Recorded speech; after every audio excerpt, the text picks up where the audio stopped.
3+ hours of ancient Egyptian secrets science still can't explain. Across the shifting sands of Egypt, monuments, tombs, and relics hide mysteries that have baffled scientists for centuries. From perfectly aligned pyramids to strange carvings that seem to defy time, these secrets challenge everything we think we know about the ancient world. Some discoveries hint at lost knowledge, while others leave questions that modern technology has yet to answer. This compilation unearths the most astonishing enigmas of ancient Egypt, revealing puzzles that continue to haunt archaeologists, historians, and researchers alike. As the layers of history are peeled back, astonishing patterns emerge, daring us to reconsider what the ancients truly understood. Prepare to confront the unexplained, the extraordinary, and the downright perplexing secrets that remain just out of reach, waiting for those bold enough to study them. The Great Pyramid's unmatched precision. The Great Pyramid of Giza stands as one of the most extraordinary achievements of human civilization, yet its precision continues to baffle scientists, architects, and engineers more than 4,000 years after it was built. Rising from the desert plateau with near-perfect symmetry, the monument's alignment with true north is so exact that even modern compasses struggle to match it. The pyramid's base, covering more than 13 acres, varies in length by less than a few centimeters on each side, a level of accuracy that seems impossible for a structure constructed with primitive tools. Despite centuries of excavation and analysis, no one fully understands how such a colossal monument was engineered with such deliberate perfection. Historical records attribute the pyramid to Pharaoh Khufu, who reigned during Egypt's 4th dynasty around 2550 BCE. More than 2 million limestone and granite blocks were quarried, transported, and placed to form its immense structure, each one fitted with remarkable precision. Many of these stones weigh between 2 and 15 tons, yet the joints between them are so fine that a single sheet of paper can barely pass through. Modern surveys reveal that the entire base is almost perfectly level, differing by less than an inch across a span that once reached 230 meters on each side. Such meticulous leveling would be difficult even with today's laser instruments, yet the ancient builders achieved it with copper tools and sighting rods under the relentless Egyptian sunday. Equally astonishing is the pyramid's alignment with the cardinal directions. Its sides face almost perfectly north, south, east, and west, with a deviation of just a fraction of a degree. Studies suggest that the builders may have used the stars to achieve this orientation, possibly observing the circumpolar constellations as they revolved around the celestial pole. Still, even this explanation raises questions. Precession of the Earth's axis has altered the position of these stars over time, meaning the alignment required an understanding of astronomy far ahead of what historians believed ancient societies possessed. The builders' ability to translate cosmic observation into architectural precision remains one of Egypt's most enduring enigmas. The accuracy extends deep within the structure itself. The internal passageways, ascending and descending in precise angles, intersect with a level of care that reflects deliberate design rather than trial and error. The Grand Gallery, a towering, sloped corridor lined with polished limestone, was engineered with joints so tight that the structure has survived earthquakes and millennia of erosion with minimal damage. Each block interlocks with its neighbors, forming a balanced system of pressure that distributes the immense weight of the pyramid above it. The entire structure seems to breathe with the natural expansion and contraction of the stones, yet remains solid and stable, a silent proof of an ancient engineering language that has not been fully decoded. Just as baffling is how the builders attained such flawless precision without the aid of modern measurement tools. Archaeologists have found no definitive evidence of blueprints or schematics, and the tools recovered from the Giza Plateau appear far too simple for such refined work. Copper chisels, wooden sleds, and stone hammers were the standard instruments of the time, yet they somehow produced geometry that conforms to exact mathematical ratios. The pyramid's height in relation to its perimeter, for example, reflects proportions strikingly close to those found in the number pi, a concept not formally recorded for another 2,000 years. Whether this was a coincidence or an intention remains a matter of debate, but its recurrence throughout Egyptian architecture suggests a consistent awareness of geometry and proportion that transcends its era. The question of how the blocks were lifted into place remains equally uncertain. Theories range from long, spiraling ramps to intricate counterweight systems, yet no archaeological evidence has confirmed any specific method. The logistical challenge alone, raising massive stones to a height of nearly 150 meters, would require coordination and knowledge of mechanics that surpass what is typically attributed to early civilizations. Even with large labor forces, the precision of each placement implies not just manpower, but measurement, communication, and control on a scale rarely seen before the modern age. Every newly discovered detail seems only to deepen the mystery, rather than resolve it. Modern technology has not dispelled the questions. Laser scanning and 3D mapping have revealed subtle deviations in the pyramid's angles, yet these variations are so minimal they seem to result from natural settling rather than human error. Advanced thermal imaging has detected unusual heat patterns along the pyramid's sides, hinting at hidden chambers or structural anomalies still unexplored. In 2017, a team of researchers using cosmic ray muon detectors identified a massive, unexplained void near the Grand Gallery, roughly the size of a passenger jet. Its purpose and contents remain unknown, sealed within stone, as they have been for thousands of years. Every discovery reaffirms that the Great Pyramid was not merely a tomb, but a statement of mastery, an intersection of science, art, and cosmic order whose full meaning may have been lost with the civilization that created it. The more researchers measure and analyze, the more they encounter a design so deliberate that coincidence feels implausible. Whether guided by mathematics, astronomy, or a worldview now beyond our reach, the builders achieved a harmony between earth and sky that modern minds can observe but not yet comprehend. Somewhere within its flawless geometry, the Great Pyramid still guards the secret of how such perfection was ever possible. The hidden chambers of Khufu. Beneath the crushing weight of the Great Pyramid lies silence, the kind that feels alive. Every sound fades against the stone, every echo swallowed before it can return.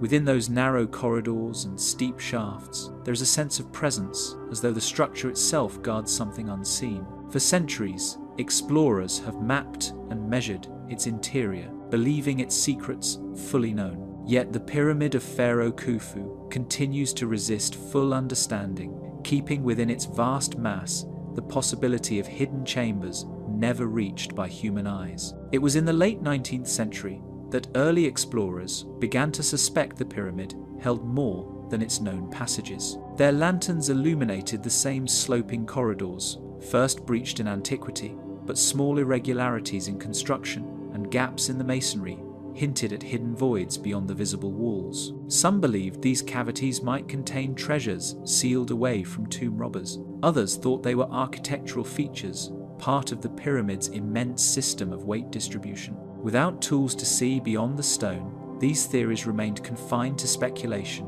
buried as deeply as the secrets they pursued. In recent decades, modern science has returned to Khufu's pyramid with technology far more sensitive than chisels and torches. Using methods such as infrared thermography and cosmic ray muon detection, teams have begun to look through the solid rock without disturbing a single block. One such investigation, conducted by the Scan Pyramids project in 2017, revealed anomalies within the structure that defied all prior mapping.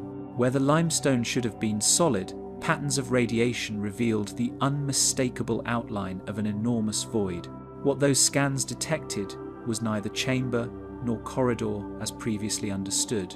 The void appears high above the Grand Gallery, stretching more than 30 meters in length, its full dimensions obscured by surrounding stone. No entrances have been found leading to it, and no clues suggest its purpose. It is not aligned with any of the pyramid's known architectural features, nor does it correspond to any burial or ritual design described in ancient records. It is, in every sense, a hidden space that should not exist, and yet it does. The void, vast and undisturbed, measures longer than an airliner, yet has no visible opening. Its interior remains completely unknown. No camera or probe has yet passed through to capture what lies within. Some experts have proposed it might be a relieving space, built to lighten the weight on the Grand Gallery below. Others, however, point to its scale and symmetry as evidence of deliberate intention. The sheer precision of its position suggests design rather than accident, raising questions about what the ancient builders sought to protect or conceal. Egyptologists remain divided on what purpose the space might have served. Some maintain that its discovery is a byproduct of the pyramid's complex engineering, while others suspect it could mark the presence of an undiscovered burial chamber or ceremonial route sealed since Khufu's reign. The absence of definitive evidence has allowed countless theories to rise and fall, each adding another layer to the enigma. Archaeologists tread carefully, knowing that to penetrate the void could mean damaging a structure that has survived for over 4 millennia. The debate continues not in excavation trenches, but in laboratories and data analyses, where the unknown lingers just beyond the reach of proof. Inside the pyramid, the air is still and heavy, carrying a dry scent of dust and time. Temperatures remain constant, preserved by the thickness of the stone, and light struggles to travel beyond a few meters. The environment itself seems designed to deter intrusion. Each step through the interior reinforces how little of the pyramid is truly accessible, only a few chambers and passageways amid millions of tons of rock. The thought that a massive hollow lies, concealed just beyond those walls, fills the space with quiet unease, as though the structure watches in silence, knowing its heart remains untouched. Though majestic on the outside, Khufu's pyramid is, at its core, an exercise in concealment. Its builders carved not only to create but to hide, shaping voids and barriers that seem to anticipate every human attempt to uncover them. Even the original entrance was disguised beneath smooth limestone casing, unseen until centuries of erosion revealed it. The same deliberate secrecy that once protected the pharaoh's body now guards these discoveries, leaving modern investigators to confront the same mystery faced by those who first climbed its worn steps. For over 4,000 years, this monument has withstood looters, scholars, and time itself, yet parts of it remain beyond reach. The instruments that peer through stone can only hint at what lies beyond the cold outline of a space that refuses to yield its story. The hidden chambers of Khufu wait, sealed in darkness, holding answers that may change everything we think we know about the ancient world. Somewhere inside that unbroken stone, silence may be guarding more than history. The lost labyrinth of Hawara.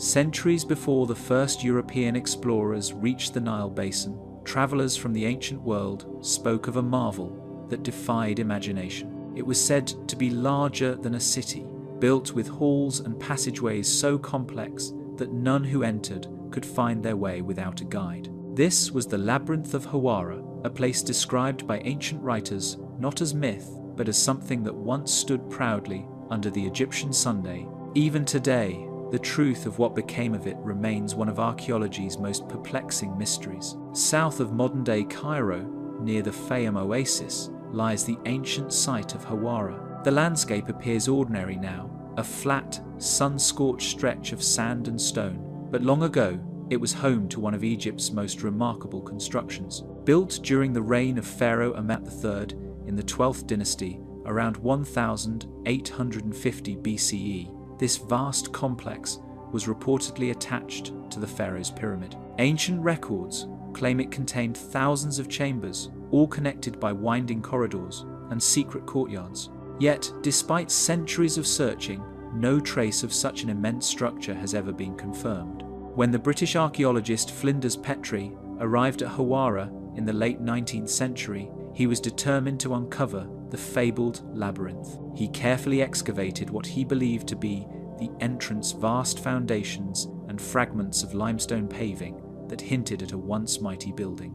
Petrie concluded that the structure had been dismantled in antiquity, its stones repurposed for later temples and villages. Still, he could not explain why the labyrinth's footprint seemed so large, or why its form matched so closely the descriptions left behind by ancient Greek historians. What once stretched across the desert floor according to those accounts, was a wonder that surpassed even the pyramids in grandeur. Herodotus, writing in the 5th century BCE, claimed to have seen the labyrinth himself. He described it as a massive complex with 12 covered courts, endless halls, and chambers arranged around a central courtyard. Strangely, he also wrote of hidden rooms, said to contain the tombs of kings and sacred crocodiles creatures worshipped in nearby Crocodilopolis, the ancient city of Sobek. Whether Herodotus exaggerated or truly witnessed the structure remains uncertain, but his words gave the labyrinth an almost mythical status. Yet, for all the detail in those accounts, not a single explorer has since uncovered proof that such an intricate monument ever stood intact. The sands of Hawara hold only fragments, eroded stone blocks, and faint outlines of walls buried under debris. Some scholars argue that the labyrinth may have been destroyed by floods from the nearby Bar Yusuf Canal, while others suggest that what Herodotus saw was merely an immense mortuary temple, mistaken for something more mysterious. Still, these explanations feel incomplete, for the scale described in ancient texts far exceeds anything archaeologists have ever documented at the site. Herodotus was not alone in his astonishment. The Greek historian Strabo, visiting centuries later, confirmed that the labyrinth still existed in his time, though already in decay. He described its halls as carved from solid stone, with ceilings of monolithic slabs and doors made from single pieces of granite.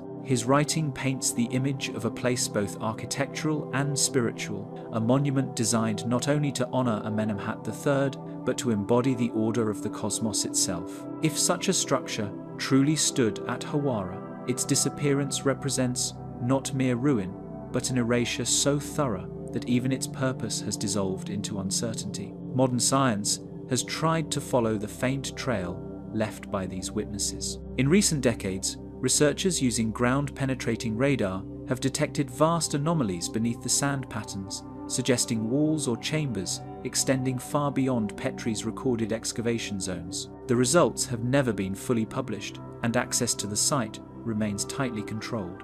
Some believe these subsurface formations could be the remains of the labyrinth's foundations, while others warn that the data may simply reflect natural geological layers. The evidence remains ambiguous, as if the desert itself conspires to keep its secret. What draws scholars and dreamers alike to Hawara is not only the promise of a lost monument, but the idea that human civilization once built something so elaborate that even time could not completely erase it. The labyrinth has become a symbol of Egypt's enduring enigma, an unseen architecture that defies the boundaries between history and legend. Every expedition, every new scan of the soil, brings the hope that a buried network of passages might still wait just out of reach, preserved beneath the weight of centuries of silence. Whatever truth the labyrinth held seems to have dissolved into the desert's endless hush. The unfinished obelisk of Aswan. In the southern quarries of Aswan, sunlight spills across ancient granite,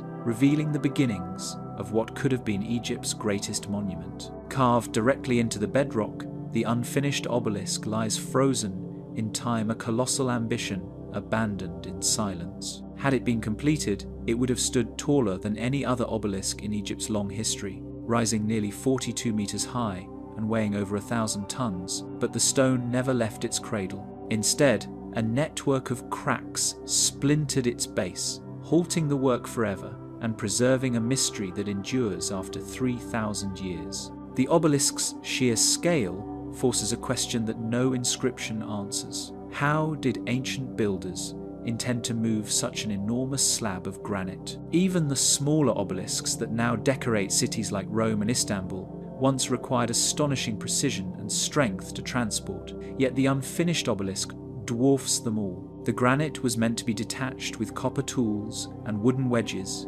techniques that seem almost trivial against the hardness of the stone. No one knows how close the workers came to success before disaster struck. The long fissure that runs beneath its base feels almost deliberate, as if the stone itself resisted the human hand shaping it. Modern engineers have attempted to replicate the quarrying techniques used at Aswan, using copper tools, wooden levers, and controlled water to split granite. Experiments show that the precision required to extract a monolith of this size without fracturing it is extraordinary, underscoring the skill and experience of ancient laborers. The fissures that ultimately halted the obelisk may reflect not just bad luck, but the limitations of even the most meticulous planning when confronting the massive forces inherent in granite. What remains around the site reveals the intimate traces of labor, the pick marks, the channels where water once flowed, and the faint outlines of tools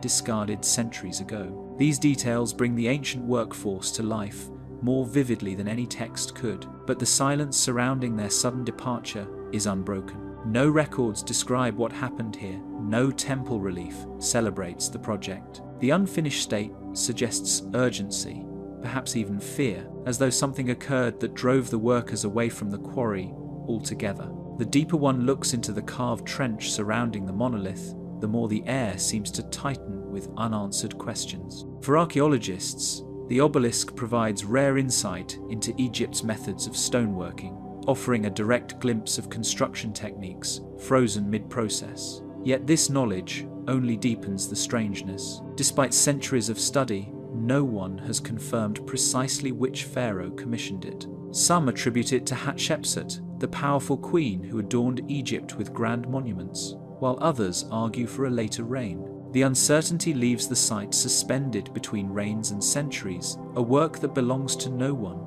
yet defines them all. Some scholars suggest the obelisk's abrupt abandonment may have carried ritual or symbolic meaning. In Egyptian culture, incomplete monuments were sometimes left intentionally as offerings to the gods or as a demonstration of human humility in the face of divine power. The unfinished obelisk, with its raw, unpolished surfaces, might have been a statement of ambition tempered by cosmic forces, a reminder that even the greatest human efforts were ultimately subject to a higher order. Visitors to the quarry often describe an unnerving stillness, the kind that belongs to places where human effort once tested its limits. The walls bear ancient scars, but there is no sense of completion, no triumph in stone, only the sound of wind crossing granite. The massive obelisk lies partially detached, as if waiting for a command that never came. The thought that thousands of tons of stone could be carved by hand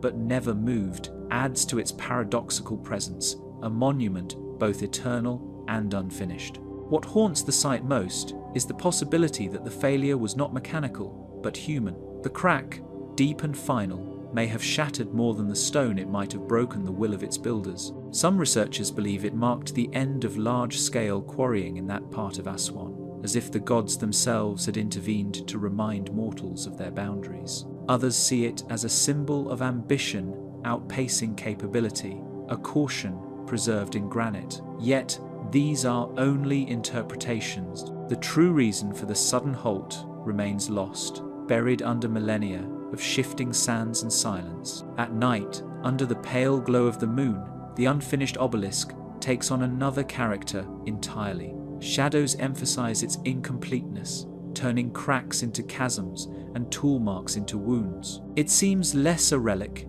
and more a sleeping giant, an echo of a dream that ancient Egypt could never fully realize. The stillness of the quarry, paired with the enormity of what lies within it, evokes a tension between human vision and the indifference of stone. Whatever halted its creation left behind not just an artifact, but a question that refuses to fade. Every attempt to explain it feels partial, like trying to reconstruct a vanished intention. Perhaps that is its lasting power, that something so visible, so massive, can remain unknowable. Despite its incomplete state, the unfinished obelisk influenced the design and transport of later, fully realized obelisks. Studies of its size, shape, and quarrying marks provide clues about how Egyptians managed to move enormous stones across the Nile and erect them at distant sites. The lessons preserved in its unfinished form hint at a broader tradition of experimentation, trial, and refinement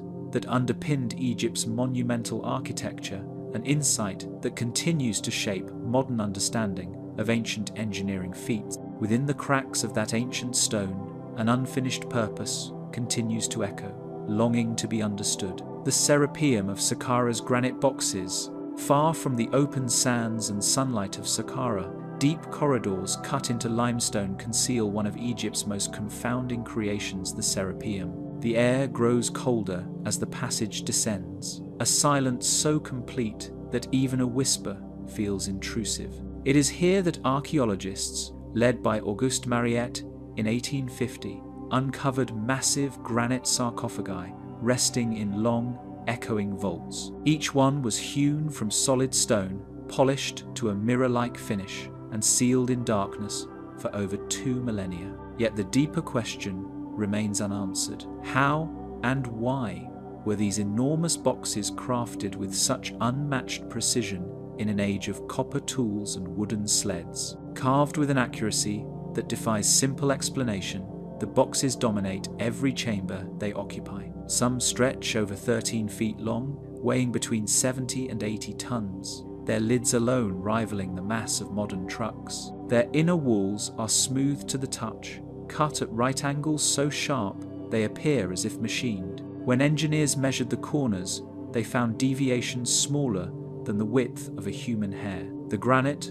quarried from Aswan hundreds of miles away, bears no trace of crude chiseling, only flawless symmetry. The question that unsettles even modern specialists is not whether the ancient Egyptians were capable artisans, but how they achieved such perfection with the tools history attributes to them. No mark of primitive craftsmanship has been found on these monoliths, no scars that reveal the rhythm of a hammer or the scrape of a chisel. The boxes show no hint of trial or correction, as though their makers worked with a certainty that allowed no error. Attempts to replicate their finish with modern hand tools have failed, producing surfaces rough and uneven beside the originals. Some researchers suggest abrasives and copper saws may have been used, but the consistency of the polish across each inner face hints at methods both precise and deliberate. It is as if the stone itself had been persuaded rather than carved into submission. Those who have stood in these chambers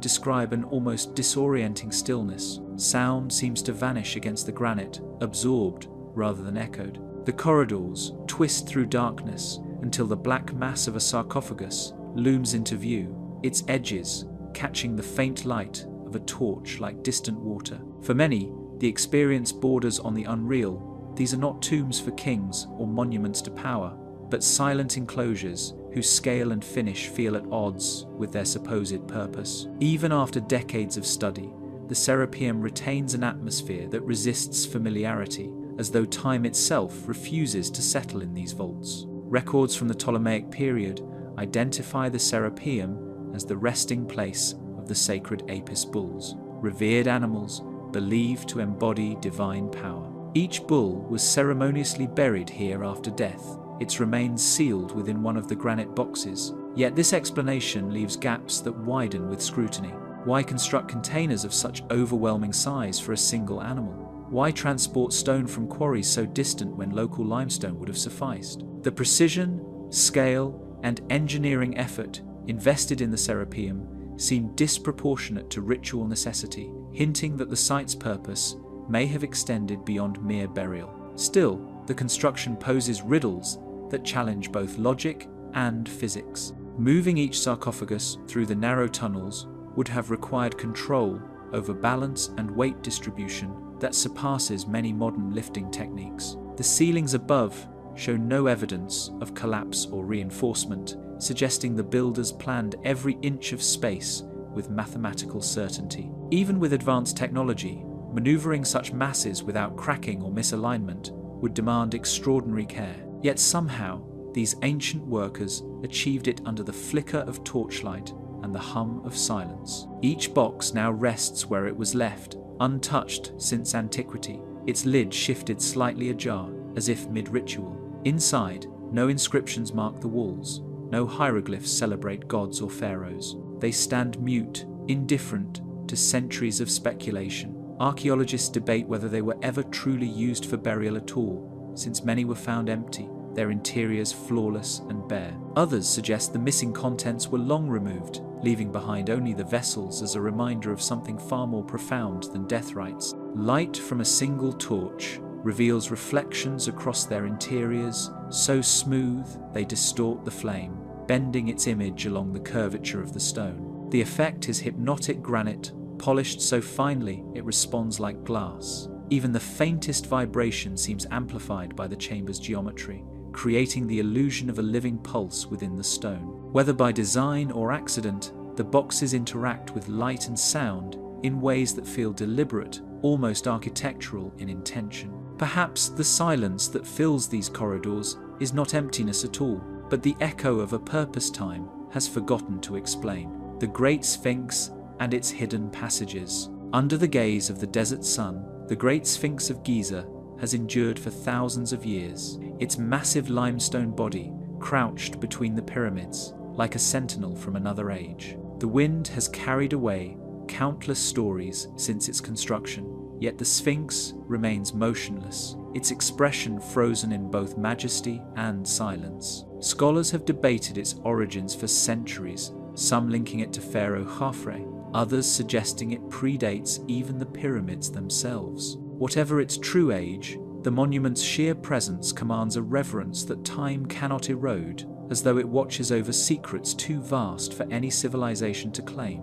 Erosion has altered its form, but not its mystery. The once sharply defined features have softened, the face reshaped by centuries of wind, sand, and human restoration. Still, deep scars across its surface hint at the long struggle between preservation and decay. These marks are not just the wounds of nature, but the signatures of history, traces of countless generations who have tried to read meaning into its silence. Each layer removed or repaired seems to reveal another question, not an answer, as if the monument itself refuses to be fully known. Archaeologists approaching the Sphinx today face a paradox. A structure so familiar it has become an icon, yet so elusive it defies complete understanding. Its immense scale and weathered surface conceal the precision with which it was carved directly from the limestone bedrock, a task demanding skill, coordination, and purpose that remain partly unexplained.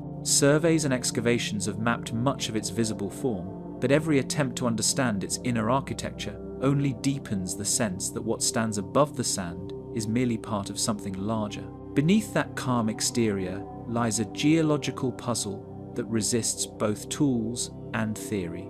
Legends speak of passages running deep below the Sphinx, linking it to ancient temples or buried chambers said to hold knowledge from a forgotten age. In ancient times, these stories described it as a guardian to sacred vaults of wisdom, protecting the records of Atlantis or the Hall of Records, mentioned in later lore. Such myths have long blurred the line between archaeology and speculation, but they persist for one reason: the Sphinx inspires questions that evidence alone cannot satisfy. The very idea of hidden tunnels beneath it has haunted generations of explorers and mystics alike. When excavation began in the early 19th century, explorers were astonished to find the Sphinx buried up to its shoulders in sand. For centuries, only its head had been visible above the desert, a half-forgotten monument to the ancient world. Clearing away the dunes revealed the vastness of its body, 73 meters long and carved from a single ridge of limestone. Those early excavations uncovered shafts and fissures around the monument, some leading nowhere, others sealed or too unstable to enter. Yet each discovery hinted that the Sphinx might be part of a greater network extending beneath the Giza Plateau. In the 1,920 seconds, renewed excavations sought to uncover more of its surroundings. Teams led by French and Egyptian archaeologists explored the bedrock around the Sphinx and found several tunnels cut into the limestone. Most were shallow or unfinished, yet one narrow passage ran directly toward the monument's northern flank. Though many of these corridors were sealed for safety, they ignited speculation that more complex structures lay hidden below. Decades later, advances in imaging technology would lend weight to those old suspicions. At its base, modern surveys using ground-penetrating radar have detected unusual voids and patterns beneath the Sphinx's enclosure. Some appear as narrow cavities, others as broader anomalies that could represent chambers or hollows in the bedrock. None have been conclusively explored, as Egypt's antiquities authorities remain cautious about disturbing the monument's foundation. These findings, though inconclusive, have reignited the age-old debate. Are these natural fissures or deliberate constructions left behind by ancient builders who understood more about stone and alignment than modern science can yet explain? Some believe the voids are remnants of the Sphinx's original quarrying pits dug to extract limestone for nearby temples and tombs. Others propose they may connect to older, sealed passages beneath the plateau,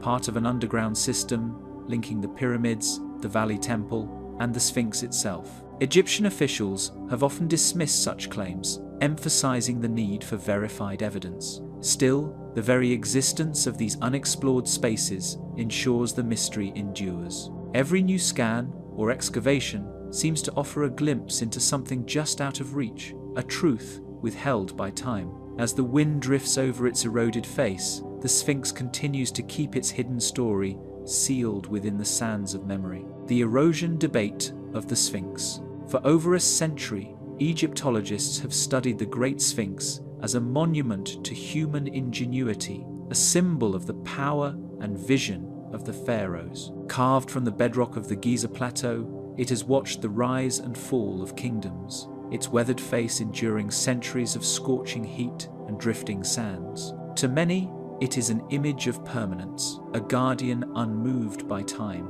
Yet beneath that surface calm lies one of the most contentious mysteries in all of archaeology, one that challenges the very chronology of Egypt's ancient civilization. Yet the surface of its limestone body tells a story that defies the explanations long accepted by scholars.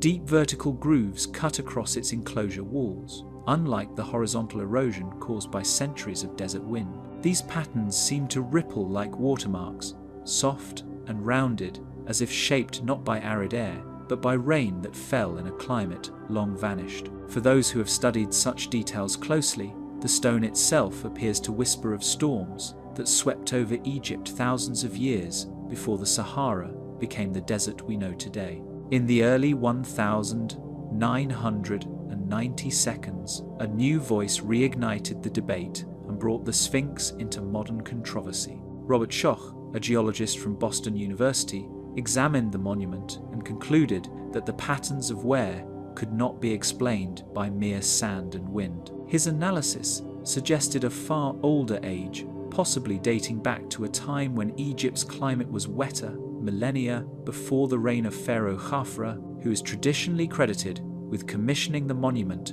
around 2500 BCE. The suggestion was shocking, hinting that the Sphinx could predate Egypt's dynastic history entirely. His claim sent ripples through the academic world, not for what it proposed, but for what it implied.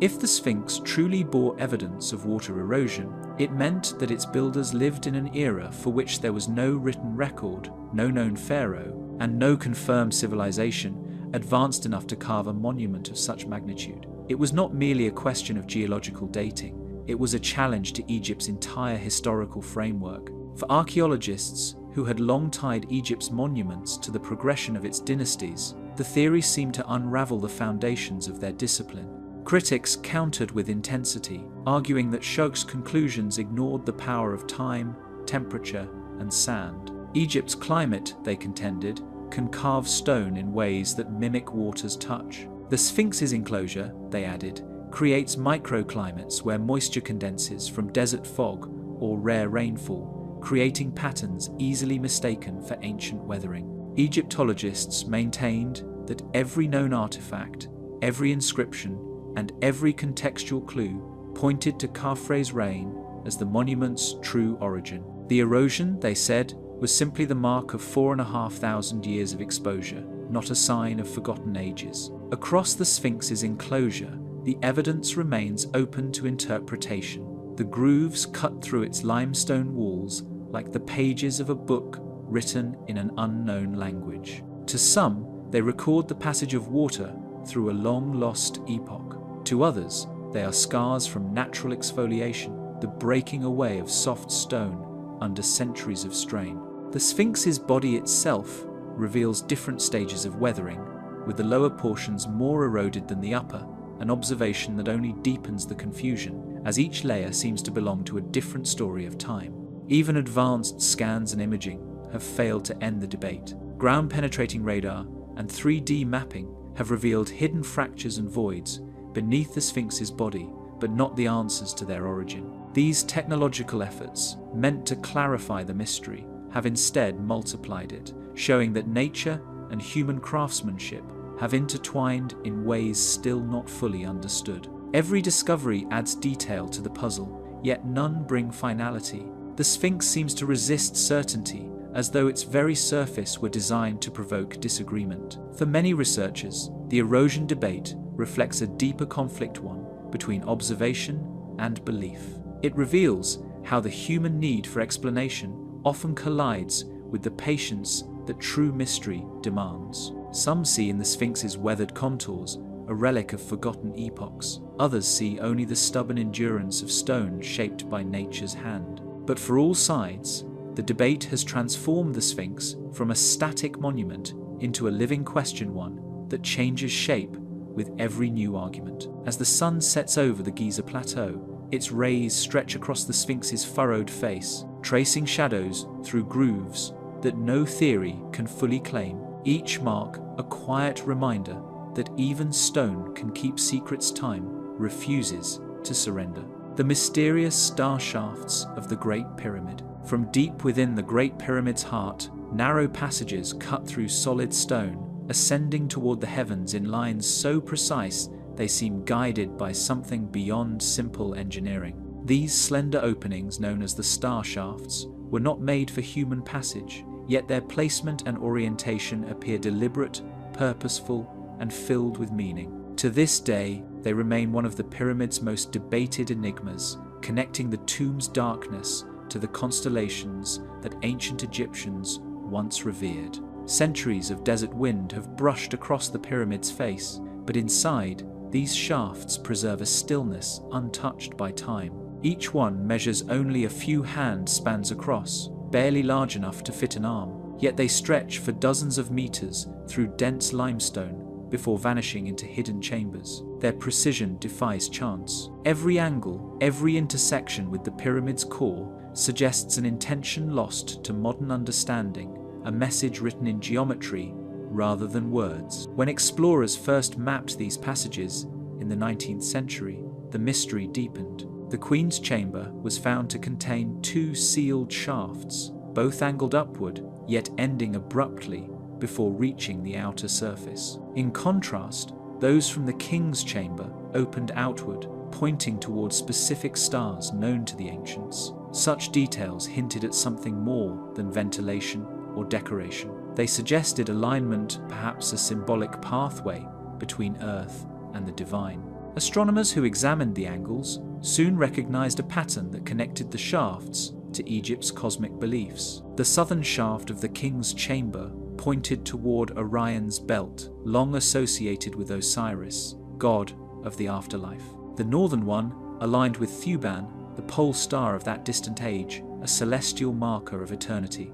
In the Queen's Chamber, the same directions aimed toward Sirius and Kochab, stars tied to the goddess Isis and the eternal northern heavens. These were not coincidences. They reflected a worldview in which the dead pharaoh ascended among the gods, reborn as a star.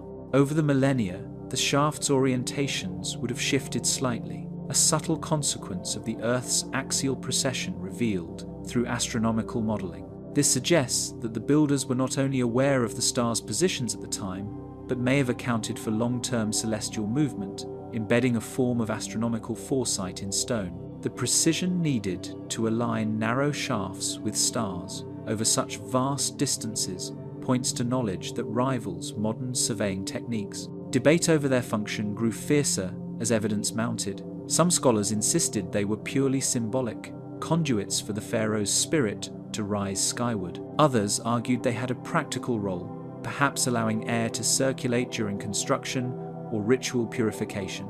Yet the sealed ends of the Queen's Chamber shafts challenge such explanations. Why carve tunnels so carefully, only to close them off from both the inner chamber and the outer world? Angles and lengths carved with precision might carry secrets, according to certain Egyptologists, encoding numbers or symbols. Measurements taken from each passage correspond closely to whole number ratios found in other pyramid dimensions, hinting at a hidden system of proportion that merges architecture with celestial mapping. This dual function, structural and symbolic, reinforces the idea that every stone, corridor, and angle was part of a deliberate cosmological message, not merely a tomb's ventilation or passage. In the late 20th century, technology brought new eyes to the ancient puzzle. Robotic probes were sent crawling through the narrow ducts, cameras capturing their interiors for the first time. What they revealed only deepened the enigma. One of the Queen's chamber shafts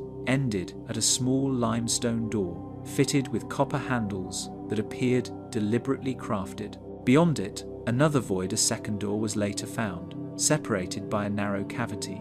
The builders had gone to extraordinary lengths to seal whatever lay at the end. Theories multiplied. Some proposed that the doors marked ritual thresholds, barriers between the mortal and celestial realms. Others believed they concealed objects of ceremonial significance, placed there as part of a funerary code. The lack of inscriptions made interpretation almost impossible. These were silent passages, without hieroglyphs, without guidance, leaving scholars to navigate through speculation and fragments of astronomical logic. Tests conducted with sound and vibration inside the shafts suggest they could have amplified certain frequencies, potentially enhancing chants or ceremonial sounds performed in the king's or queen's chambers. Such acoustic properties, combined with the shaft star alignments, indicate that the passages may have created a multi-sensory ritual experience, connecting sound, architecture, and the cosmos in ways that modern observers are only beginning to grasp. Geometric studies of the shafts uncovered further peculiarities. Their inclinations were not uniform, suggesting adjustments were made during construction. It was as if the builders recalibrated their aim to match shifting celestial targets. Such precision implies a level of astronomical knowledge far beyond what conventional history attributes to the Old Kingdom. The Great Pyramid, already a masterpiece of engineering, seemed also to embody a cosmic map, one whose meanings have eroded less with time than with human certainty. Modern investigations, armed with thermal imaging and cosmic ray scanning, continue to probe these hidden angles. Subtle variations in temperature and density hint at undiscovered cavities behind the ancient stone, perhaps extensions of the very shafts themselves. Yet even as instruments grow more advanced, the mystery only broadens. For every revelation, another question emerges, one that seems to retreat just as we draw closer to an answer. The shafts remain fixed in their celestial aim, as if waiting for the sky to answer a question carved in stone. The Dendera light carvings, etched into the walls of the Temple of Hathor at Dendera, are scenes unlike any other in Egypt's sacred art. Long, bulb-shaped figures emerging from lotus stems, their curved forms carried by priests, as if bearing vessels filled with something radiant. These reliefs, etched deep into the stone more than 2,000 years ago, appear to show light captured in motion. To stand before them is to feel as though the temple itself was meant to glow, each figure a frozen spark from a time when the language of the gods still shimmered across walls. In the half-light of the crypts below the temple, where silence thickens and the air tastes of dust and age, the carvings take on an almost living quality. Their outlines gleam faintly when touched by torchlight, the stone's sheen amplifying the illusion that something once illuminated these chambers. Hieroglyphs twist along the walls beside them, their meanings half lost in ritual poetry that speaks of creation, energy, and divine emergence. To many who descend into these narrow rooms, the images seem less like decoration and more like fragments of a message, one whose meaning has not yet been fully revealed. Mineral pigments detected in the relief's grooves under microscopic study suggest that the figures may once have been brightly colored or even coated with reflective materials. These subtle remnants hint that the temple walls were designed to interact with natural or artificial light, enhancing the illusion of luminescence. If intentional, this would demonstrate a level of sensory engineering rarely associated with Egyptian art, blending symbolism with visual effect. Scholars have long debated what these carvings represent, but the arguments never settle. Some point to their symbolic complexity, explaining that Egyptian art was never literal. Each element, they say, belongs to a vast spiritual code, one that linked the lotus with rebirth, the serpent with divine current, and the god Har-Somptus with creation's first light. To them, the images capture myth made visible, the daily renewal of the sun, born again from chaos. Yet even among experts, there lingers a quiet acknowledgement that these carvings resist easy interpretation.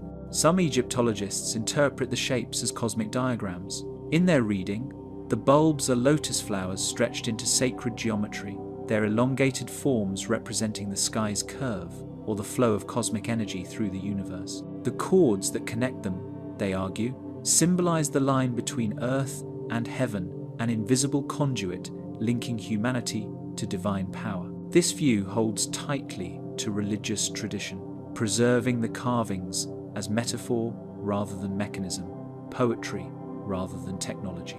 In the view of certain scholars, the carving's placement was influenced by the temple's acoustics. Certain niches and corridors amplify sound or create subtle echoes, implying that rituals involving chanting or musical instruments could have enhanced the carving's perceived motion or radiance. In this interpretation, the Dendera reliefs were part of an immersive sensory experience where visual, auditory, and symbolic elements combined to convey divine energy.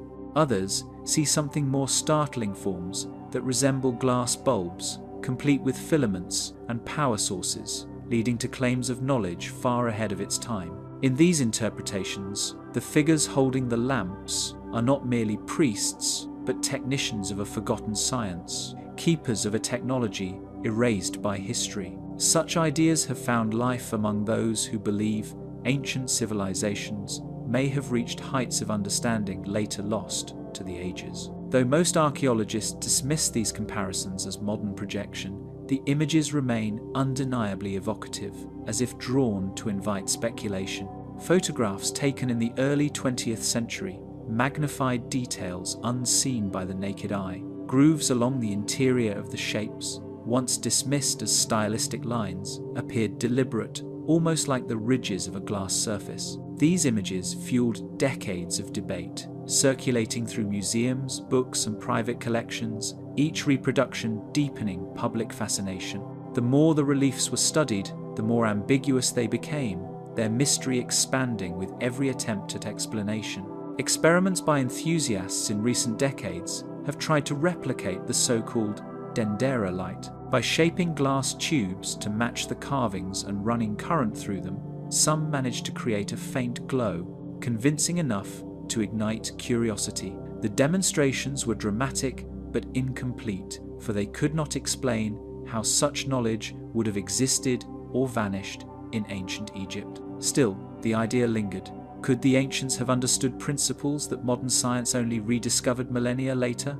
Temple inscriptions discovered nearby complicate the picture even further. They speak of divine energy flowing through the cosmos, of gods emerging in flashes of radiance, but they never mention light in a physical sense. The priests of Hathor wrote in symbols, not blueprints, their language shaped to preserve mystery rather than expose it. Perhaps that is why the Dendera carvings resist being pinned down. They were never meant to yield their meaning fully, but to evoke it endlessly. Further study suggests that the carvings may align with celestial phenomena, particularly the rising of specific stars or the solstice sun, echoing Egyptian cosmology.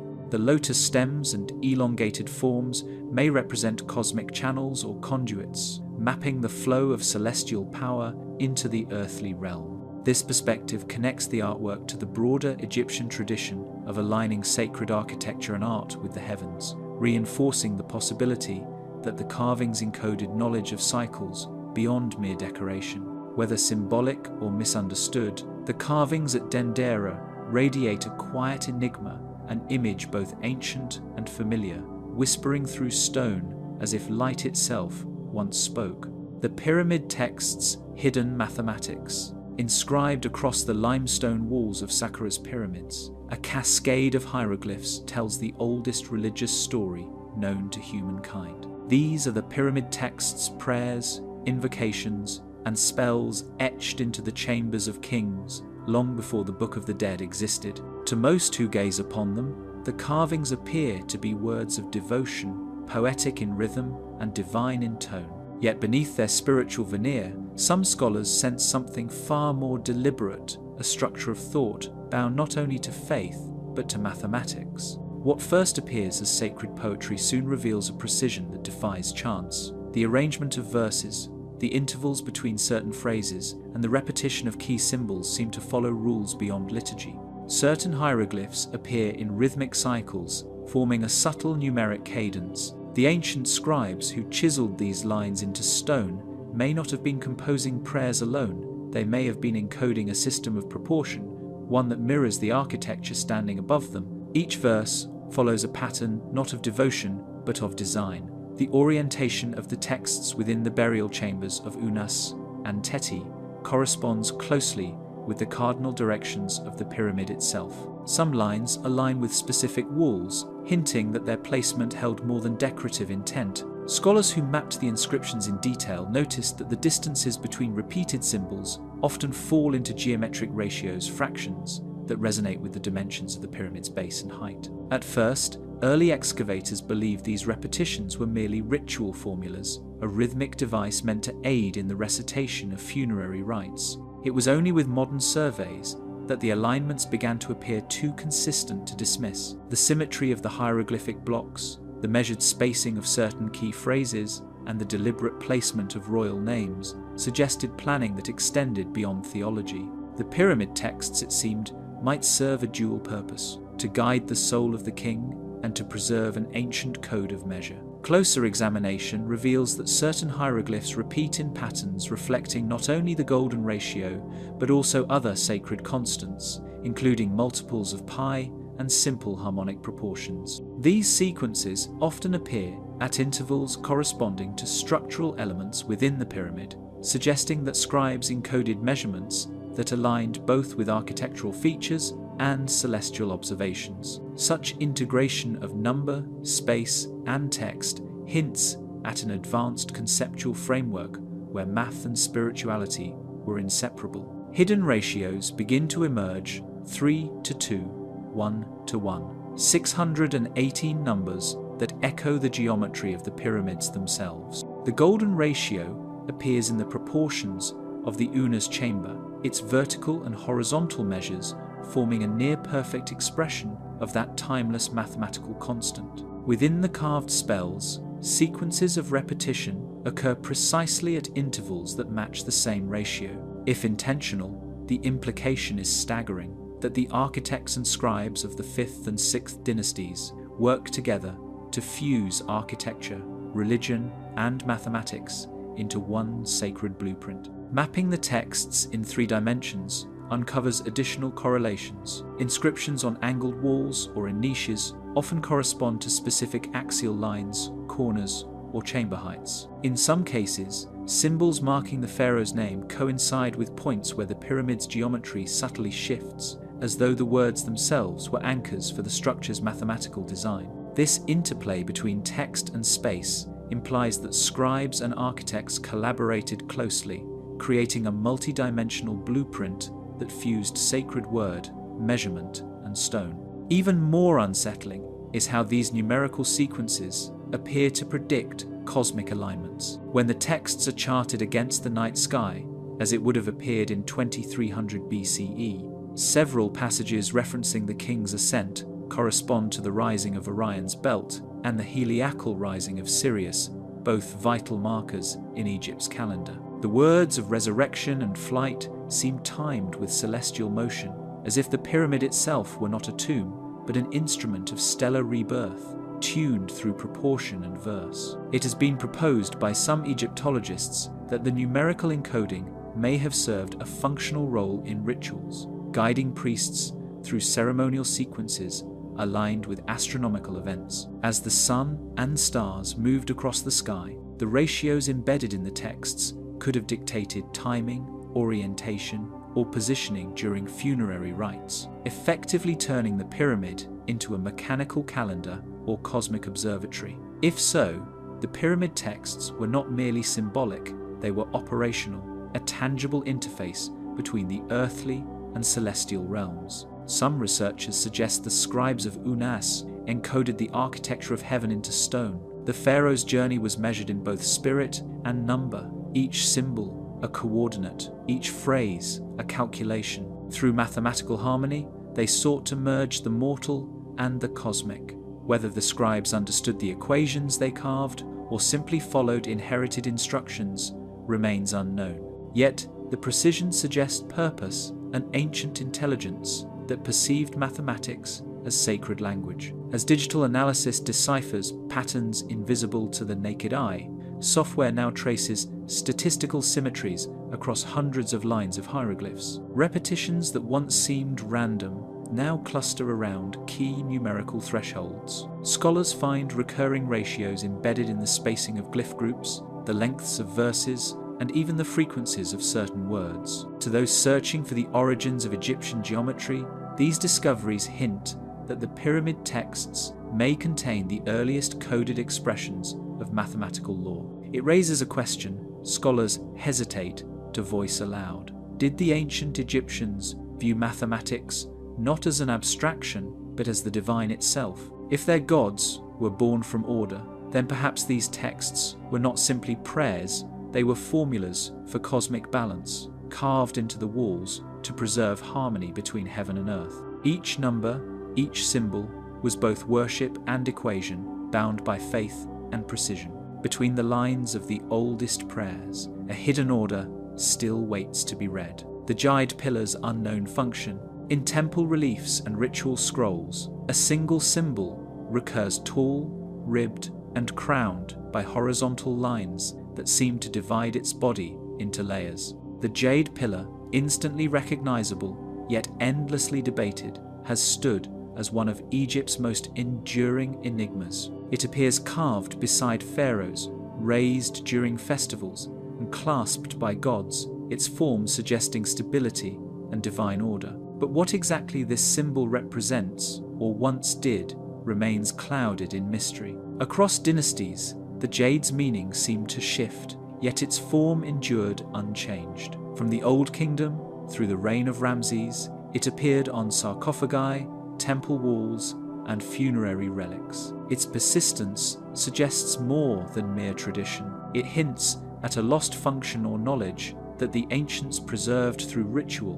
Whether it served as a sacred object, a mechanical structure, or both is still unclear. Scholars find themselves confronting a paradox: how something so often depicted could be so poorly understood. Depictions show priests hoisting the pillar upright in a ceremony known as the raising of the jade. This ancient festival, held to honor Osiris, celebrated the triumph of life over decay.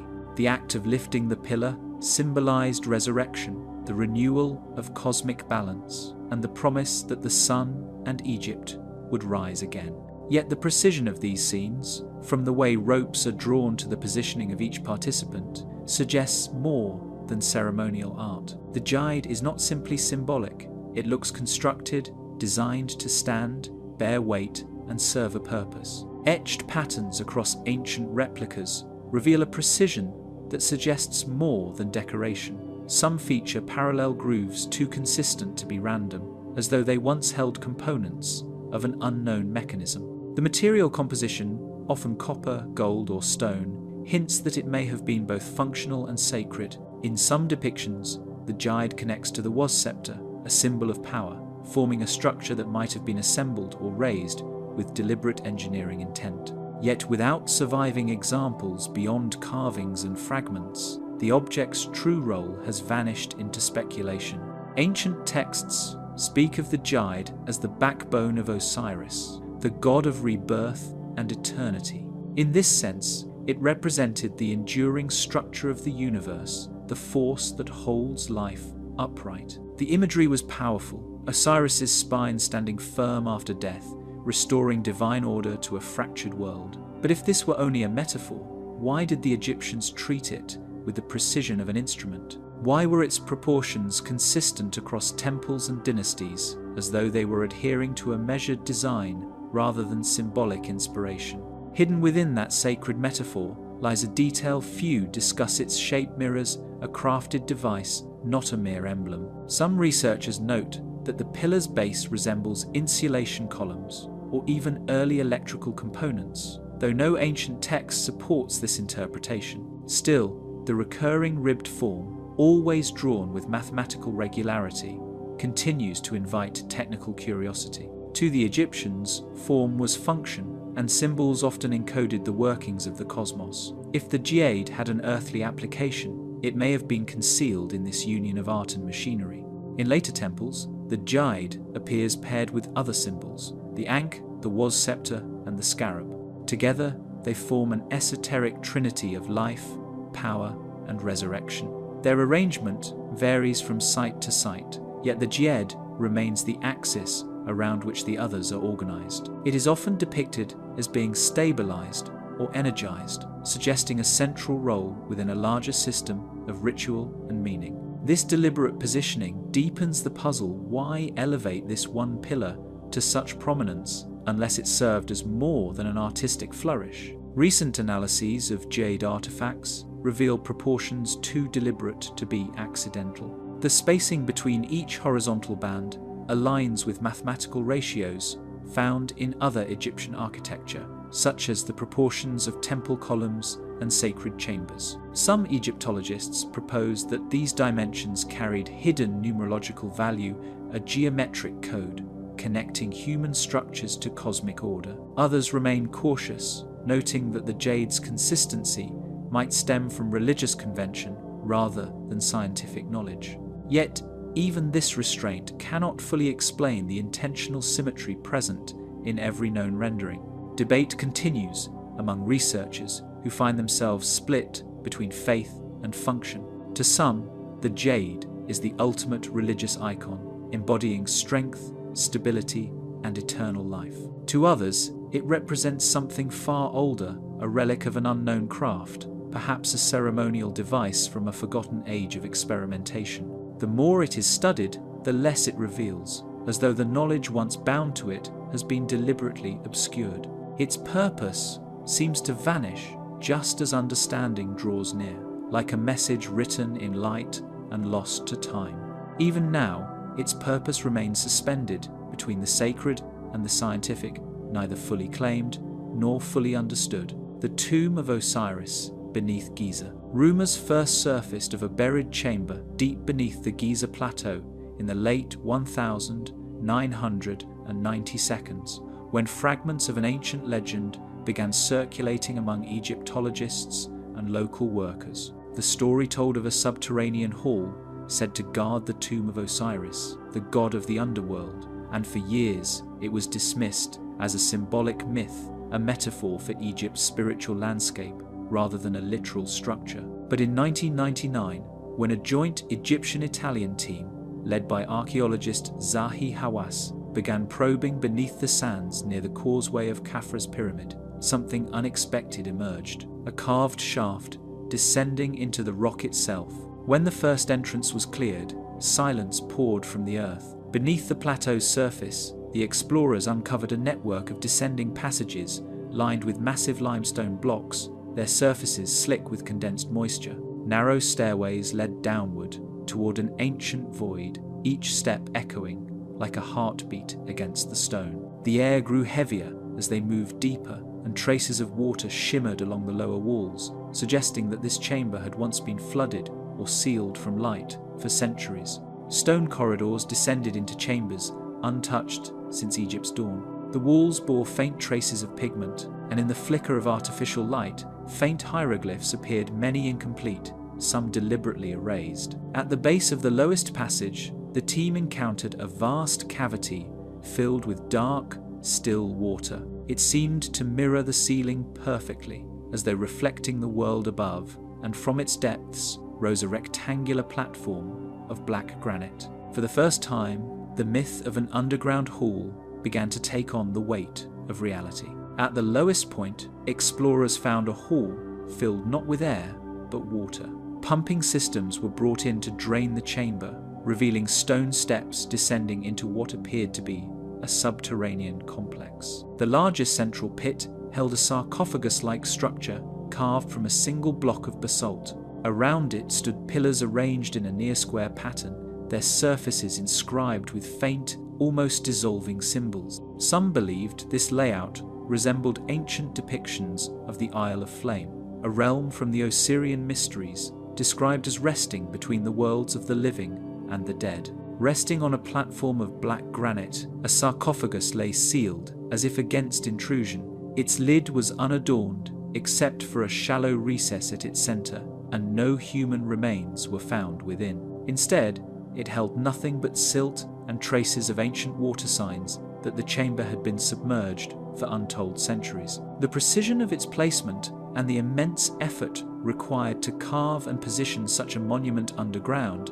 left investigators uncertain whether they stood in a tomb, a symbolic shrine, or something far older than both. Hieroglyphs along the walls spoke of an underworld where gods walked among shadows. These inscriptions referenced Osiris, ruler of the afterlife, and depicted rituals that mimicked death and resurrection. Yet the language was archaic, predating most known Osirian cult practices by centuries. Some scholars suggested it preserved fragments of the earliest religious transitions in Egypt, when myth and monument began to merge a sacred space, designed not for burial, but for transformation. However, the carvings broke from every known temple tradition. Many of the figures were rendered without the usual formality of Old Kingdom art. They were more abstract, almost symbolic, as if the carvers intended to veil meaning rather than reveal it. The alignment of symbols suggested an orientation toward the western horizon, long associated with the realm of the dead. Whatever purpose this chamber once served, it was not meant for the living to linger in. Those who entered described the chamber's sound, or the lack of it, as unnatural. Even the faintest movements of water or whispers of breath seemed to vanish against the walls. Engineers testing acoustic properties found the space absorbed nearly all reverberation, leaving an uncanny quiet that felt physical. Some theorized the builders designed it deliberately to create sensory isolation, a place where the world's noise could not reach, mirroring the eternal stillness of the afterlife. Later studies found traces of strange mineral deposits along the sarcophagus lid, consistent with long-term submersion, but inconsistent with the surrounding geology. This suggested the complex may have once connected to groundwater networks or hidden channels beneath Giza's plateau, an idea long debated among geologists. Despite decades of research, no definitive link has been proven.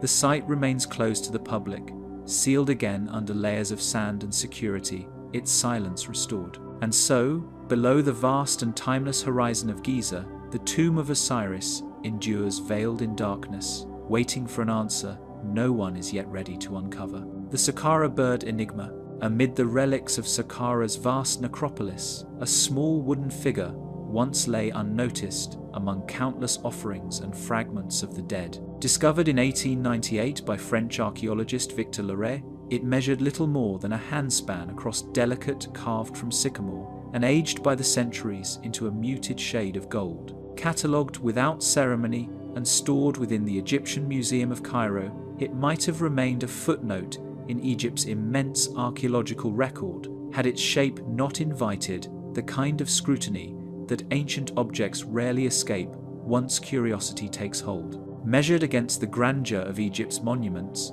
it seems almost insignificant. No inscriptions, no gilded details, no symbols of divine kingship. Yet its contours are unsettlingly precise. A curved body, straight tail, and wings that taper like the sweep of a glider. The figure's head, reminiscent of a bird of prey, seems to watch with the blank intensity of something caught between ornament and intention. To the untrained eye, it resembles a simple model bird, but to those who examined it closely, there appeared a symmetry and balance that defied its humble appearance. For years, curators believed it to be no more than a ceremonial toy or symbolic charm placed in the tomb to represent flight, the soul's ascent toward the heavens. Egypt's tombs were filled with such miniatures, boats for passage across the underworld, servants to serve in eternity, animals to accompany the deceased. The Saqqara bird at first seemed no different, yet its lack of feet, its centered body, and the angle of its wings soon raised questions that ritual alone could not answer. It was as if the object had been crafted not to rest, but to move through the air. Closer inspection, however, revealed a shape that defied simple classification. The wings were set at an angle closer to those of modern aircraft than to any natural bird. The tail, carved straight rather than fanned, resembled a vertical stabilizer, something unknown to ancient design,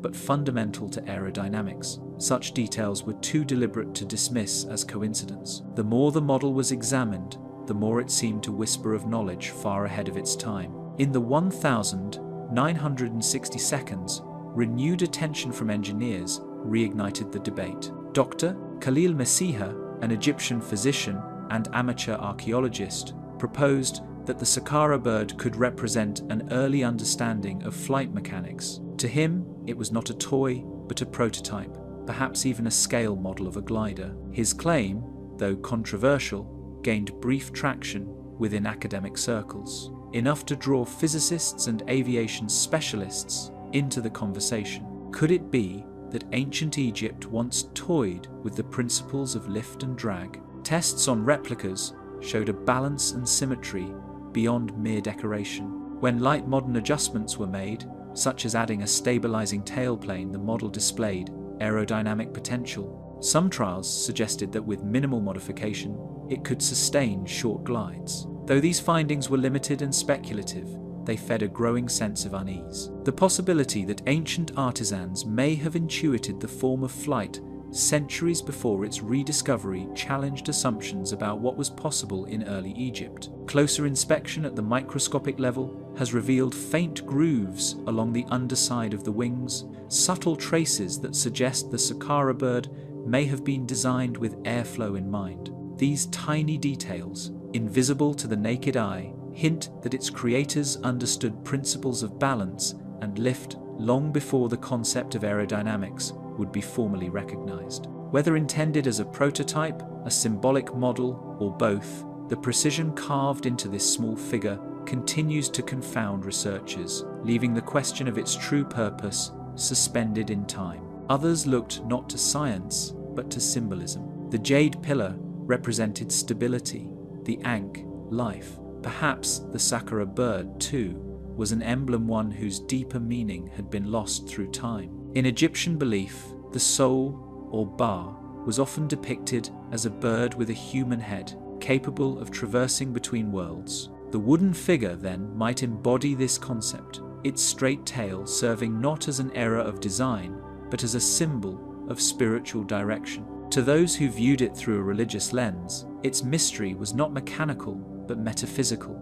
Even today, Egyptologists remain divided over its meaning. Some dismiss the aeronautical interpretations as romantic speculation, while others acknowledge that the object's proportions are unlike any other bird carving from antiquity. The debate endures precisely because the artifact resists final classification. It sits uneasily between the worlds of science and symbol, precision and faith. Each explanation seems to leave something unanswered, as if the artifact's purpose had been deliberately veiled by the passage of time. Perhaps its mystery lies not in what it represents, but in how it endures. Every era projects its own imagination upon it, a religious icon to some, an ancient airplane to others, and to many, a reminder that Egypt's past still guards secrets that observation alone cannot solve. The Saqqara bird remains still within its glass case, yet its form continues to stir, uneasy object that speaks quietly of forgotten craft, unseen knowledge, or something far older than understanding itself. Silent and small, it waits its wings forever raised toward a question no one has yet learned to answer. The Valley of the King's missing tombs. Across the arid cliffs of western Thebes, the Valley of the Kings stretches like a carved scar, a silent testament to the ambition and reverence of ancient Egypt's rulers. Tombs hewn into the limestone cliffs have been discovered and mapped for centuries, yet the ground seems to harbour secrets that refuse to yield. Hidden corridors and abandoned chambers suggest a scale of burial practices far more intricate than the official records acknowledge, hinting at kings and nobles who have been erased from both history and the sand. Spectacular finds, golden sarcophagi, intricate wall reliefs, and preserved pharaohs have emerged over centuries of excavation, yet each discovery only deepens the mysteries. The valley is a labyrinth of rock-cut tombs, Many explored only partially, leaving rooms sealed behind stone that has not been disturbed since the time of its creation. Archaeologists and explorers alike have speculated over lost tombs, documenting faint traces of passages that suddenly vanish into darkness, suggesting entrances that have been purposefully concealed or forgotten over millennia. Several names vanish from historical accounts without explanation. Pharaohs, such as Amenhotep I and Thutmose I, are known from inscriptions and temple records, yet no definitive tombs have been conclusively linked to them within the valley. Ancient scribes recorded funerary arrangements with painstaking care, yet these gaps in the burial record are stubbornly real, leaving historians and Egyptologists to puzzle over why some rulers appear to have slipped through the cracks of their own monuments. In academic circles, a persistent question lingers over the barren cliffs. Could entire dynasties be hidden, their tombs sealed, and their treasures buried far from prying eyes? Some theorists argue that political upheavals, religious reforms, or the threats of grave robbers prompted ancient builders to conceal tombs so thoroughly that even modern technology struggles to detect them. These possibilities have kept radar scans, ground-penetrating surveys, and 3D imaging focused on the valley for decades, yet the answers remain tantalizingly out of reach. Records carved in temple walls hint at rulers unaccounted for. The mortuary temples and inscriptions surrounding the valley refer to funerary practices and ritual offerings for pharaohs whose tombs have yet to be found. These records suggest that certain kings may have been deliberately omitted from public maps of the necropolis, their sepulchres hidden to preserve sacred knowledge or to thwart desecration. Every fragment of text becomes a thread leading deeper into an enigma that has resisted resolution for thousands of years. Geophysical surveys and radar scans have deepened the enigma instead of solving it. Techniques once thought to guarantee discovery often return ambiguous results, voids that might be chambers, irregularities in rock formations mistaken for tunnels, and echoes of subterranean spaces that cannot be confirmed without excavation. Each technological breakthrough brings both promise and frustration, as the valley's complex geology and the weight of time obscure the presence of structures hidden just beyond the reach of detection.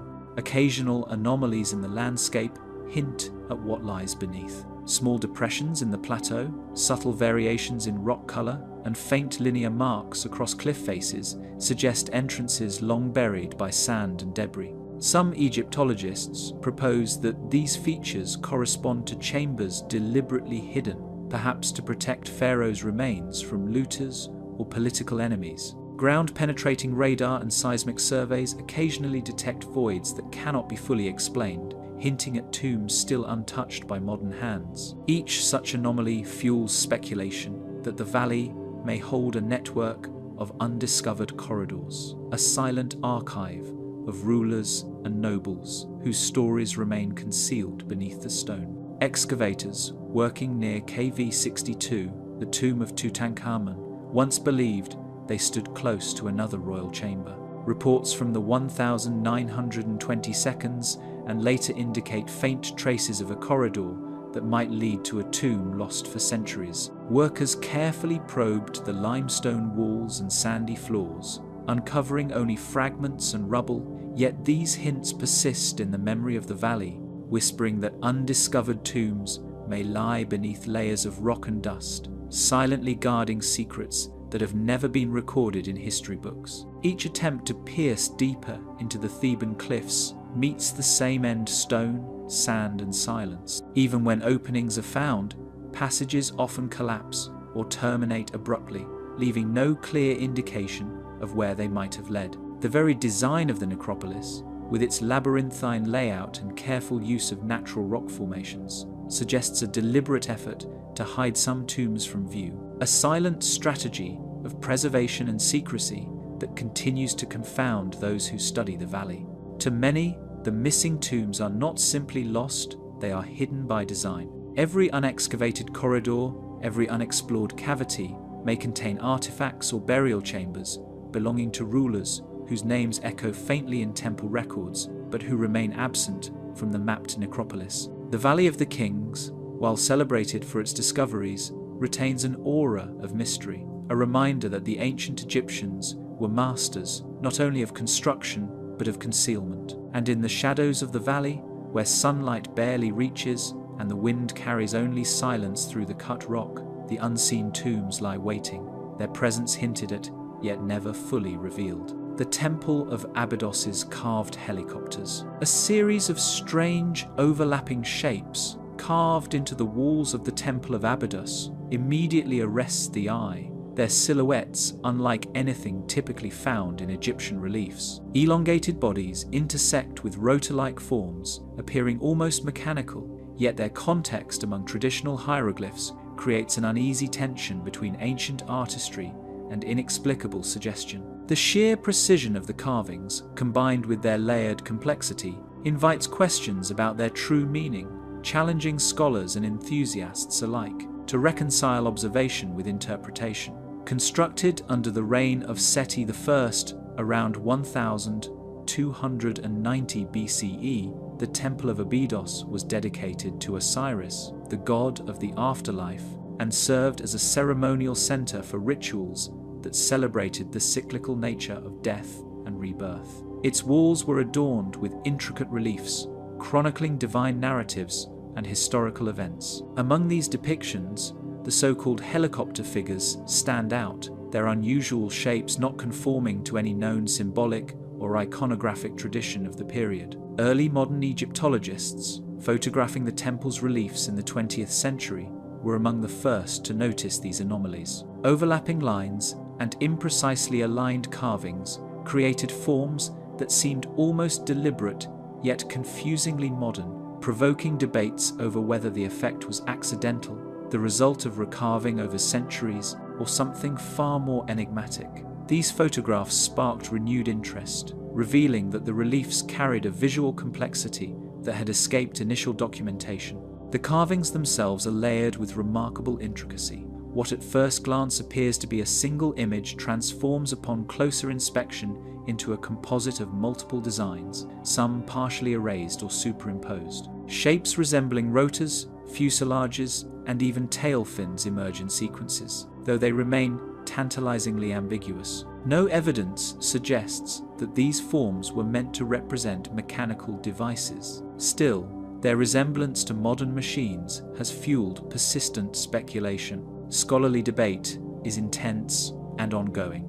Most Egyptologists attribute the unusual shapes to palimpsest effects. Ancient artisans recarved or corrected earlier hieroglyphs, unintentionally producing forms that modern eyes interpret as technological. Others argue that deliberate symbolic intent might be at play, pointing to Egypt's fascination with flight motifs, divine transport, and celestial imagery. The temple's inscriptions and adjacent carvings provide little clarification, leaving room for multiple interpretations to coexist uneasily.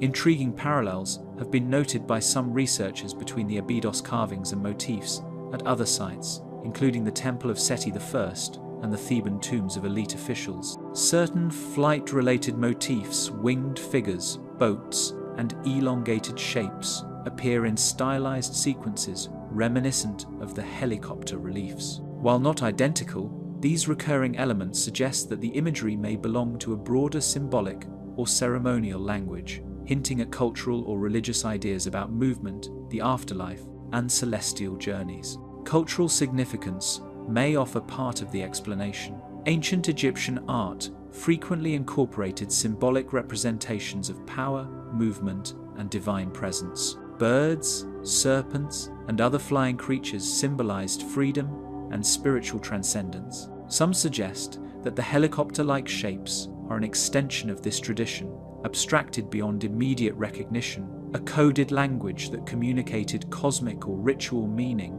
rather than mechanical knowledge. A few scholars have proposed that the carvings may relate to astronomical observations. The temple itself is oriented along a precise north-south axis, and the sequences of overlapping forms could correspond to movements of celestial bodies or the solar cycle. If intentional, this would indicate that the reliefs served a dual purpose, communicating ritual or spiritual concepts while encoding astronomical knowledge, a subtlety that continues to evade full understanding.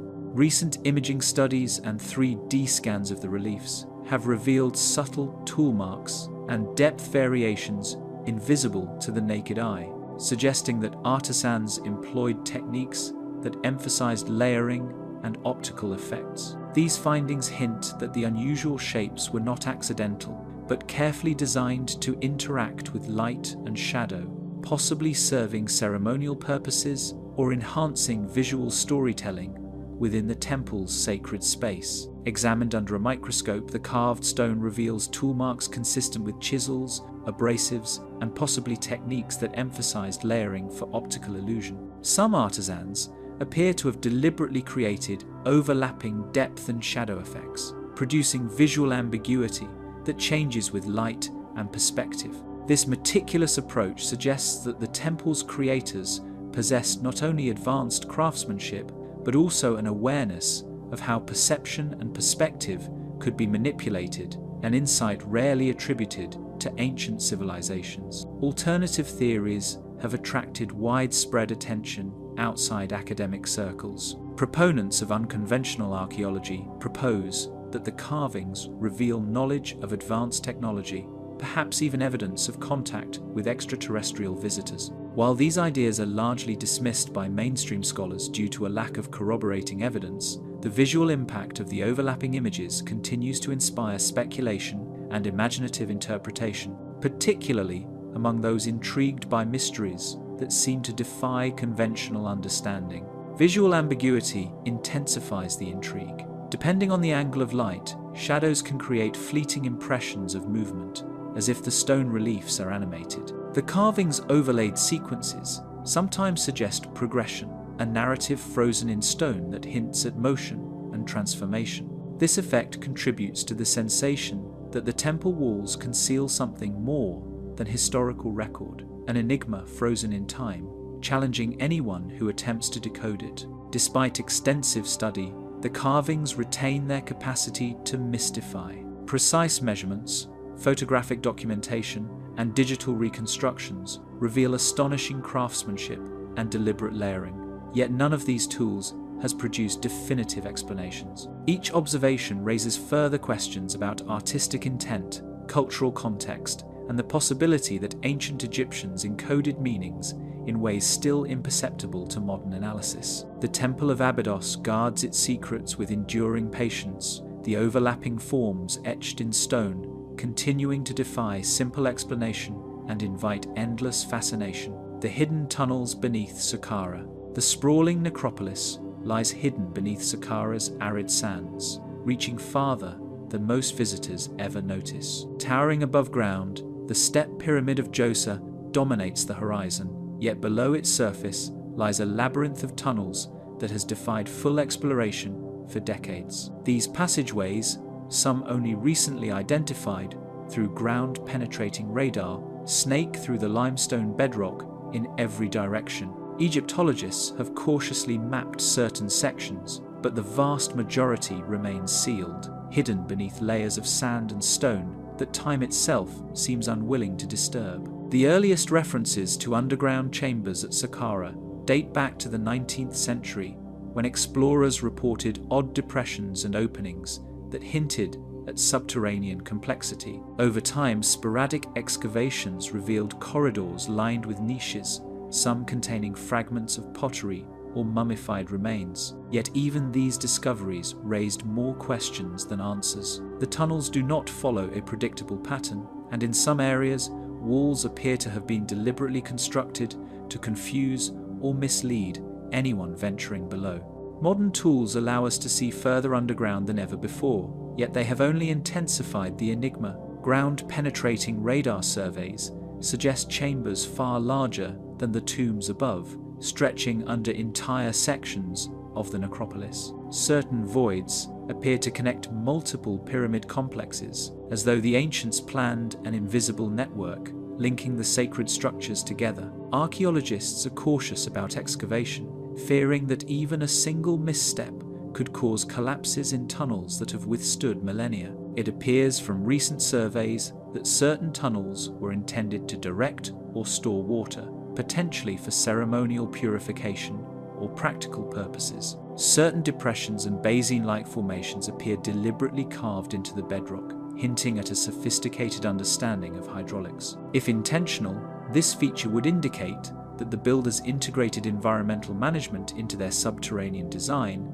a level of planning rarely associated with pre-dynastic or early dynastic construction. Some sections of these tunnels contain inscriptions and reliefs so faint they can barely be traced, yet their presence hints at ritual or symbolic significance. In other parts, stone blocks have been removed or shifted, suggesting that corridors were altered over time. Was this the work of tomb robbers, or did the builders themselves intend for some passages to remain hidden? Scholars debate the purpose endlessly, offering theories ranging from storage and burial to ceremonial use, yet none fully accounts for the scope or complexity of what has been uncovered. Analysis of tunnel patterns indicates that some corridors may be aligned with celestial bodies or solar events, echoing architectural alignments seen above ground. Subterranean passageways appear to mirror the orientation of pyramid complexes, suggesting a symbolic or ritual connection between what lies beneath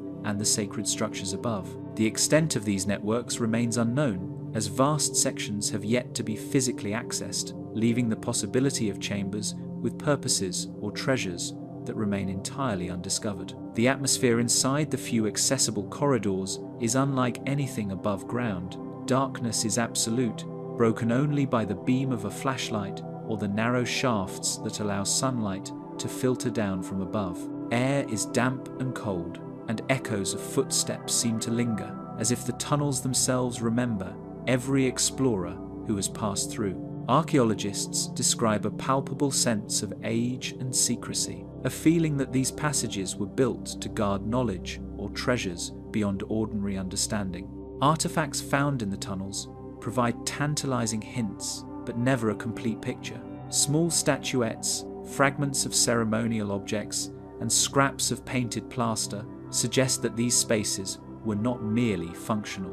Some items appear to predate the step pyramid, hinting at an earlier phase of construction that may have been deliberately concealed. The deeper the tunnels extend, the older and more enigmatic the finds become, as though layers of history have been carefully stacked and hidden from view. Exploration is further complicated by the unstable nature of the limestone bedrock. Sections of the tunnels have partially collapsed, leaving gaps that are impossible to bridge without specialized equipment. Archaeologists must move slowly, often relying on remote sensors and robotic cameras to investigate areas too dangerous for humans. Despite these precautions, discoveries continue to emerge, revealing walls and passageways that have remained untouched for thousands of years. Examination of masonry and rock-cutting marks reveals techniques that challenge conventional assumptions about early Egyptian engineering. Some walls show evidence of precise leveling and smoothing that would have required specialized tools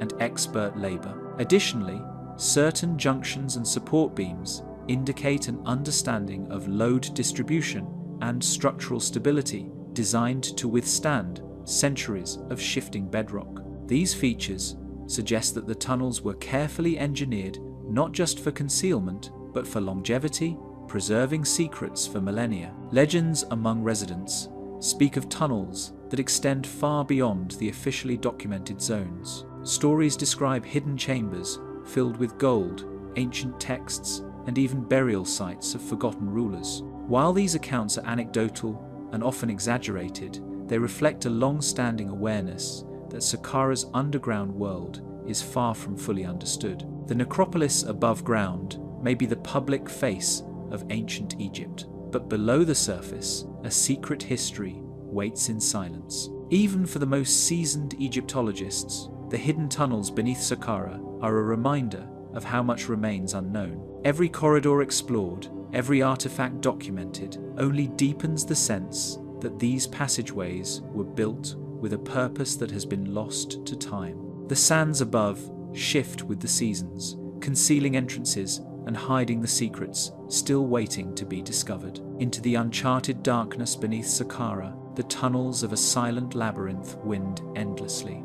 The mystery of the Black Pyramid of Amenemhat III Rising from the sands of Dashur, the Black Pyramid of Amenemhat III casts a shadow both literal and figurative, its darkened limestone blocks eroded and crumbling with the passage of time. Unlike the smooth golden casing once adorning other royal tombs, this pyramid stands fractured, a monument to ambition and mystery whose inner chambers remain largely sealed from view. Visitors who approach the site are met with an immediate sense of instability, a structure that seems to resist intrusion and guard its secrets with silent menace. Around 1850 BCE, during the 12th dynasty, the Black Pyramid was constructed as a grand burial site for Amenemhat III, a pharaoh whose reign oversaw both prosperity and monumental building projects. Records indicate that the pyramid was one of the largest attempts at royal tomb architecture of its time, yet from its earliest days, it suffered from structural flaws. The limestone and mud brick used in its core proved prone to collapse, forcing architects to adapt and reinforce sections as the work progressed, leaving behind an interior whose layout is as confusing as it is dangerous. Cracks snake through the walls, and the remaining casing stones are pitted with holes and gaps that hint at centuries of erosion and neglect. Archaeologists who have ventured inside describe unstable corridors that could give way with the slightest misstep, creating a constant tension between discovery and danger. Unlike other pyramids that have been carefully restored or stabilized, the Black Pyramid exists in a precarious state, its very survival a testament to the ingenuity of its builders and the capriciousness of time.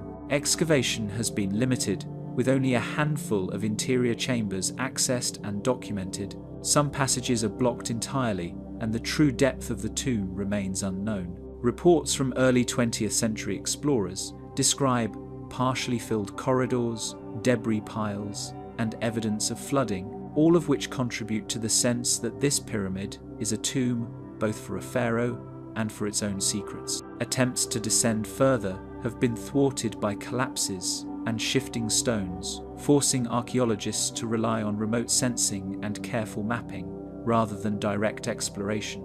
Anomalous formations detected in recent geophysical surveys hint at concealed chambers beneath the pyramid yet to be explored. Ground-penetrating radar indicates spaces that do not align with the known layout, hinting at rooms that could have served ceremonial, storage, or perhaps even secretive purposes. Thermal imaging also detects subtle differences in stone density, implying construction techniques intended to stabilize or obscure certain areas. These findings reinforce the idea that much of the pyramid's inner plan remains concealed, and that Amenemhat III's builders may have deliberately hidden sections of the tomb to protect the pharaoh's final resting place, or perhaps to guard knowledge meant only for the initiated.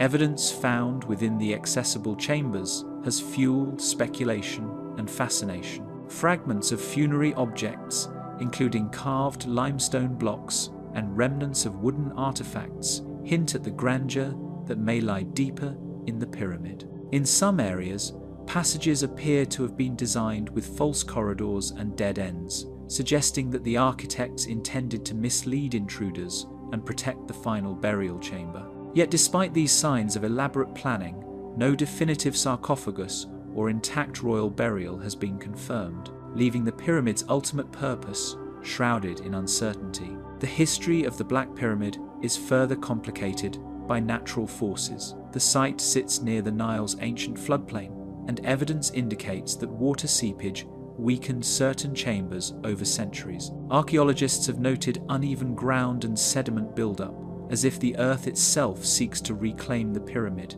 and seal its inner workings. Each excavation requires careful planning to avoid collapse, making exploration slow and painstaking. Yet every inch gained offers new insights into the ingenuity and perhaps the desperation of the builders. Ongoing discussions among scholars focus on the pyramid's design and its strange characteristics. Some argue that the choice of materials and construction methods was experimental, reflecting a period of innovation in royal tomb building. Others suggest that repeated repairs and reconstructions left the interior labyrinthine and unpredictable, creating an architectural puzzle no longer fully understood. Regardless of the reason, the Black Pyramid challenges conventional assumptions about Egyptian tomb design. and each partial discovery raises as many questions as it answers. Even the surrounding landscape adds to the enigma. Sands that shift with the desert winds conceal subsidiary structures and ruins that hint at a larger necropolis once attached to the pyramid. Remnants of workers' villages and smaller tombs suggest that the Third's burial complex was once part of a vast ceremonial network, now largely erased by time. The contrast between what is visible above ground and the treacherous, unexplored chambers within underscores a mystery that continues to defy definitive explanation. Through the lens of modern technology, parts of the Black Pyramid come into view, yet the greatest secrets still lie behind stone and decay. Each chamber examined, each fragile artifact recovered, only deepens the sense of an unfinished story. The pyramid exists as a monument to ambition, ingenuity, and the passage of centuries, a structure that invites curiosity yet resists full understanding. Within the depths of the Black Pyramid, shadows cling to walls no one has walked, and corridors may lead to places that the living were never meant to see. The unexplained heat regulation of the pyramids. Inside the Pyramid of Khufu, the air remains surprisingly cool despite the blazing sun above, a phenomenon that has puzzled scientists and archaeologists for decades. While the desert around Giza bakes under relentless heat, the stone corridors and chambers maintain a steady temperature that seems deliberately preserved. Every measured step inside reveals an environment that defies ordinary expectations, as if the very architecture were designed to resist the extremes of nature. Early explorers in the 19th century were among the first to take note of this anomaly. Engineers and travelers recorded a remarkable consistency in interior temperatures, noting that even during the hottest hours, the chambers remained temperate. These observations were initially dismissed as a coincidence or the result of stone insulation, yet repeated measurements over time have confirmed that the effect is real, persistent, and unexplained. Recent studies using thermal imaging and infrared sensors have provided additional insight, but no definitive answers. Researchers have confirmed that certain chambers consistently hold temperatures around 24 to 26 degrees Celsius. Even when outside the pyramid, the sand can reach well over 50 degrees. These studies have mapped temperature distribution with unprecedented detail, revealing patterns that cannot be fully explained by known airflow, stone density, or passive cooling effects. While the sun beats down relentlessly above, internal corridors remain insulated in a manner that seems almost intentional. Airflow within the pyramid is minimal, yet the temperature stays steady, as if hidden vents or stone arrangements distribute heat in ways that modern engineering cannot replicate. Scholars note that the builders may have understood principles of thermal balance or passive climate control, knowledge that has since been lost to history. Recent analysis of the limestone and granite blocks used in the pyramid's construction has revealed subtle variations in mineral content that may influence heat absorption and retention. Certain stones exhibit higher porosity or trace elements that could act as natural thermal buffers, while others conduct heat differently, creating a complex mosaic of passive climate control. These findings suggest that the builders may have deliberately selected and positioned stones to regulate temperature, a level of materials science knowledge that remains astonishing for the era. No single mechanism fully accounts for the phenomenon. Some researchers theorize that the pyramid's alignment with the cardinal points, combined with its precise proportions, may contribute to natural regulation. Others suggest that the density and arrangement of the limestone blocks creates subtle thermal buffers, slowing the transfer of heat from the exterior to the interior. Still, each hypothesis leaves questions unanswered, as certain chambers exhibit temperature behavior inconsistent with any known pattern. Air currents move through hidden shafts in ways that continue to confound researchers. Experiments using smoke and fine sensors have revealed airflow patterns that do not align with simple principles of ventilation. Some corridors channel air with almost no apparent exit, while others circulate it in loops that maintain surprisingly steady temperatures. Even minor shifts in humidity or wind outside can ripple through these channels in unexpected ways, suggesting that the pyramid's builders may have engineered subtle environmental effects that are still beyond full understanding. Historical records hint at an awareness of environmental control, even if the methods remain obscure.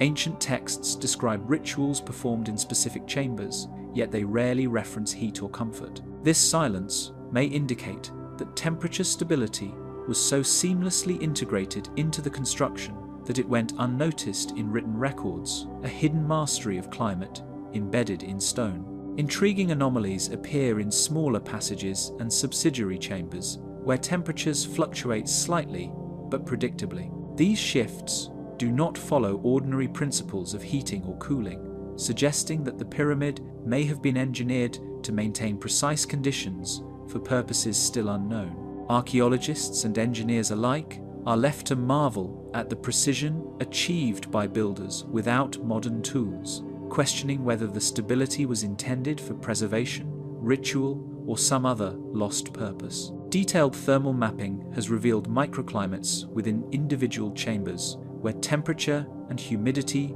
differ by mere fractions of a degree, yet remain remarkably stable over centuries. Some researchers speculate that these microclimates were designed to preserve organic materials, ritual artifacts, or even human remains. If intentional, such engineering implies that the pyramids were conceived not only as tombs, but also as controlled environments, blending spiritual purpose with advanced practical knowledge of environmental regulation. The contrast between the harsh desert sun and the cool interior cannot be overstated. Stepping from the outer courtyards into a central passage is like entering a different world. The stone walls absorb and release energy in ways that remain poorly understood, and every measured difference hints at a knowledge of thermodynamics centuries ahead of its time. Even brief exposure to this temperature regulation leaves an undeniable impression of sophistication and intention.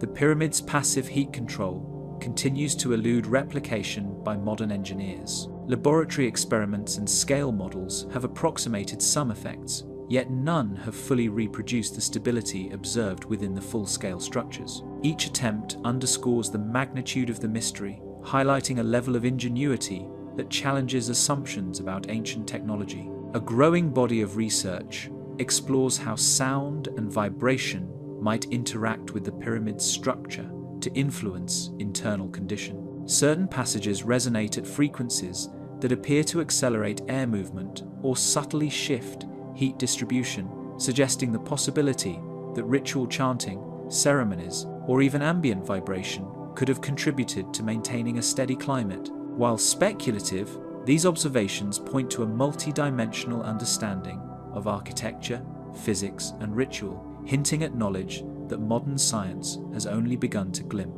The Great Pyramid, along with its counterparts at Giza, conceals a knowledge of environmental mastery that science has yet to decode, and the precise reason for this enduring regulation remains one of the most tantalizing enigmas of ancient Egypt. The Abydos boats, buried in the sand, rows of enormous wooden hulls lie buried beneath the sand, their outlines barely visible from above. Stretching for hundreds of meters near the Temple of Osiris at Abydos, these ancient vessels have survived for over 4 millennia, hidden beneath the desert's shifting dune. Even partially exposed, their sheer scale is astonishing, suggesting that they were built for purposes far beyond ordinary transportation, as monuments of ritual significance as much as feats of engineering. Discovered in the early 20th century, the Abydos boats have fascinated archaeologists and historians alike. Dating back to the reign of Pharaoh Khafre and the early dynastic period,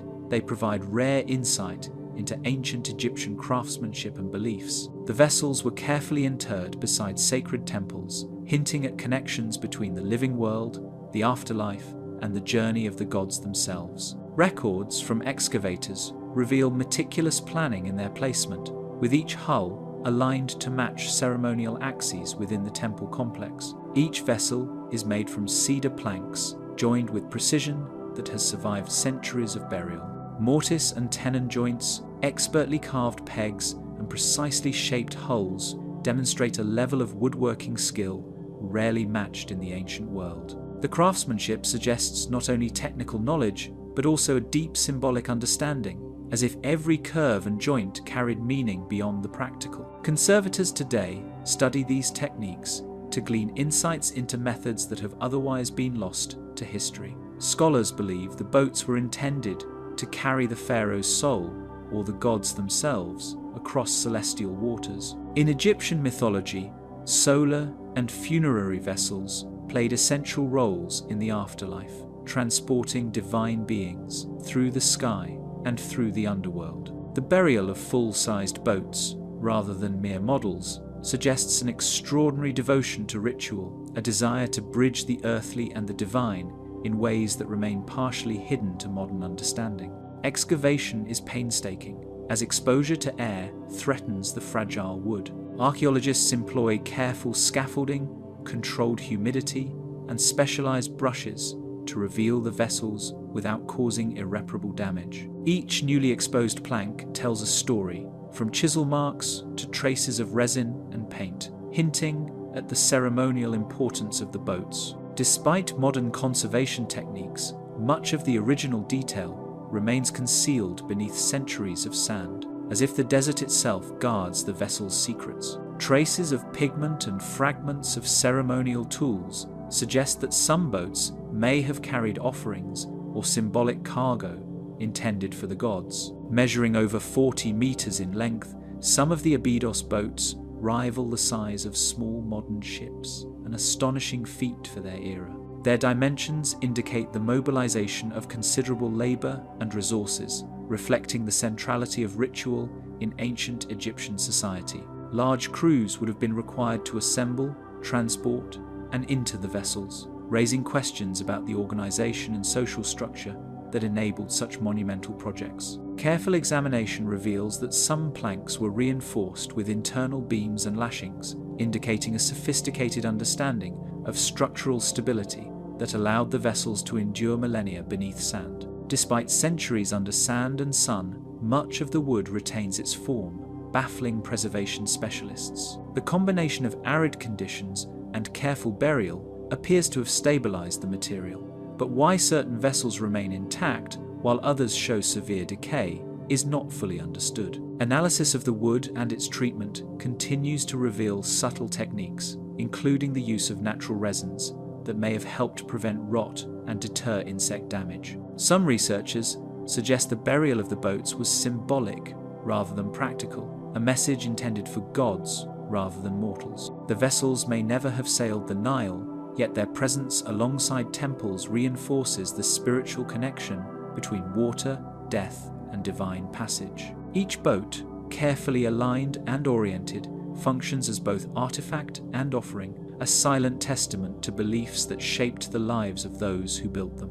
The vessels are positioned in alignment with ceremonial axes of the temple complex, reinforcing a hidden geometry that links ritual practice with physical space. Such placement may have been designed to harmonize with solar cycles or the stars, creating an unseen network of meaning beneath the desert sky. The precision of these arrangements underscores a sophistication in planning and symbolism that continues to challenge modern understanding.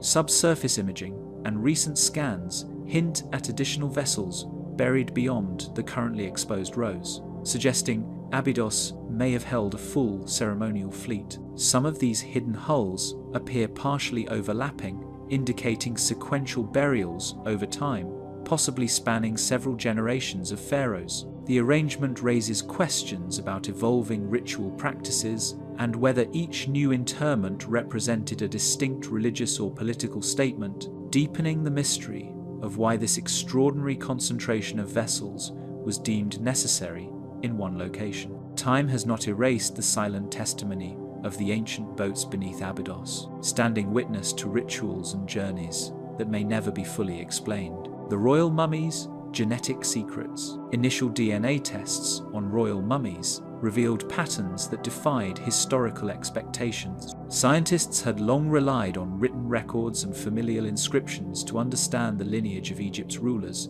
yet genetic analysis painted a far more intricate picture. These ancient individuals, preserved through elaborate mummification, carried information within their cells that seemed to challenge the neat dynastic lines described in hieroglyphs. The genetic data hinted at interconnections and variations that were invisible to even the most careful historians, suggesting a hidden biological complexity behind Egypt's royal families. Pharaohs of the New Kingdom maintained carefully documented family trees, but the DNA tells a more complicated story. While inscriptions emphasize close familial ties and intermarriage among royalty, some genomic sequences suggest links that are difficult to reconcile with historical accounts. In some cases, children who were recorded as direct descendants exhibit genetic traits that suggest alternative parentage, while distant relatives sometimes share unexpected markers. This discrepancy has prompted researchers to reconsider assumptions about ancestry, inheritance, and the movement of peoples within and beyond Egypt's borders, revealing a biological dimension to history that has long been overlooked. A number of mummies exhibit genetic markers that do not match known regional populations. Certain traits appear almost alien in the context of ancient Egyptian DNA, hinting at influences from populations whose interactions with the Nile Valley remain poorly understood. These anomalies have sparked debate over whether they indicate migration, trade relationships, or previously undocumented unions among royal families. Even more perplexing, some markers seem to persist through multiple generations, defying expectations about how isolated or intermarried lineages would pass down traits. Advanced genomic sequencing allows researchers to reconstruct partial hereditary profiles, providing insights into traits, inherited conditions, and potential genetic disorders. Using tiny samples of bone, tooth pulp, or soft tissue, scientists can identify markers for eye color, blood type, and even susceptibilities to certain illnesses. Each analysis adds depth to the understanding of royal health and biology, yet also raises more questions about how these genetic patterns emerged over centuries. The precision of modern techniques has unveiled subtleties in the DNA that were entirely invisible to earlier forensic methods, revealing the pharaohs as both familiar and profoundly mysterious. Skeletal examinations sometimes mirror these genetic peculiarities, offering further intrigue. Certain cranial shapes, bone densities, and facial structures correlate with anomalies found in DNA, suggesting that some physical features were more than mere variation. They may reflect deeper, unexplained biological factors within the lineage. Archaeologists have noted that even well-preserved mummies occasionally display traits absent from contemporary populations, emphasizing the singular nature of Egypt's royal genetics. In some cases, researchers observed congenital conditions that align with genetic findings, demonstrating that hereditary patterns were expressed visibly and consistently across generations. Analyses indicate hereditary diseases appearing in unexpected generations. Conditions such as scoliosis, dental abnormalities, and degenerative bone issues recur in patterns that are not fully explained by documented family connections. These findings hint at complex inheritance and perhaps undiscovered interrelations, leaving scientists puzzled by the persistence of certain traits and the sudden appearance of others in successive rulers. In addition, some illnesses appear to have been unusually widespread among the royal mummies compared with the general population, raising questions about selective pressures or lifestyle factors unique to the elite class. When compared with contemporary populations, some genetic traits remain unique to the royal lineage. Markers that are extremely rare elsewhere appear repeatedly among mummies, emphasizing a biological isolation or intentional selection within the court. These unique patterns reinforce the idea that Egypt's rulers were not only politically distinct, but may have been biologically distinct as well. Evidence suggests that the royal family may have deliberately sought to preserve particular traits over centuries, possibly as a means of maintaining both physical and symbolic authority.